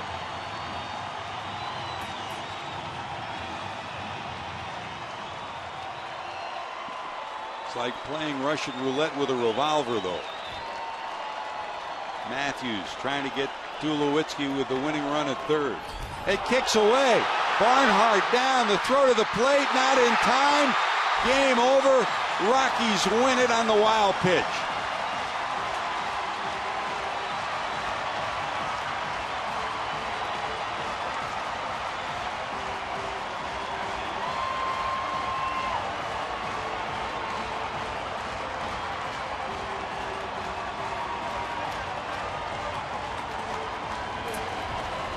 Well, the Reds have had their struggles here over the last 5 years, and here's another example of it.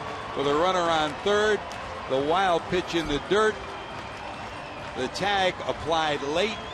Blackman scores thanks to the stolen base, the ground out that advanced him to third, and then that wild pitch that got him home. And the Rockies will win this one 6-5 with a run in the bottom of the 9th inning. So the Reds continue to struggle here in Denver. In game 1 of the series, they lose it by a final of 6-5. Coming up, Reds Live coming your way.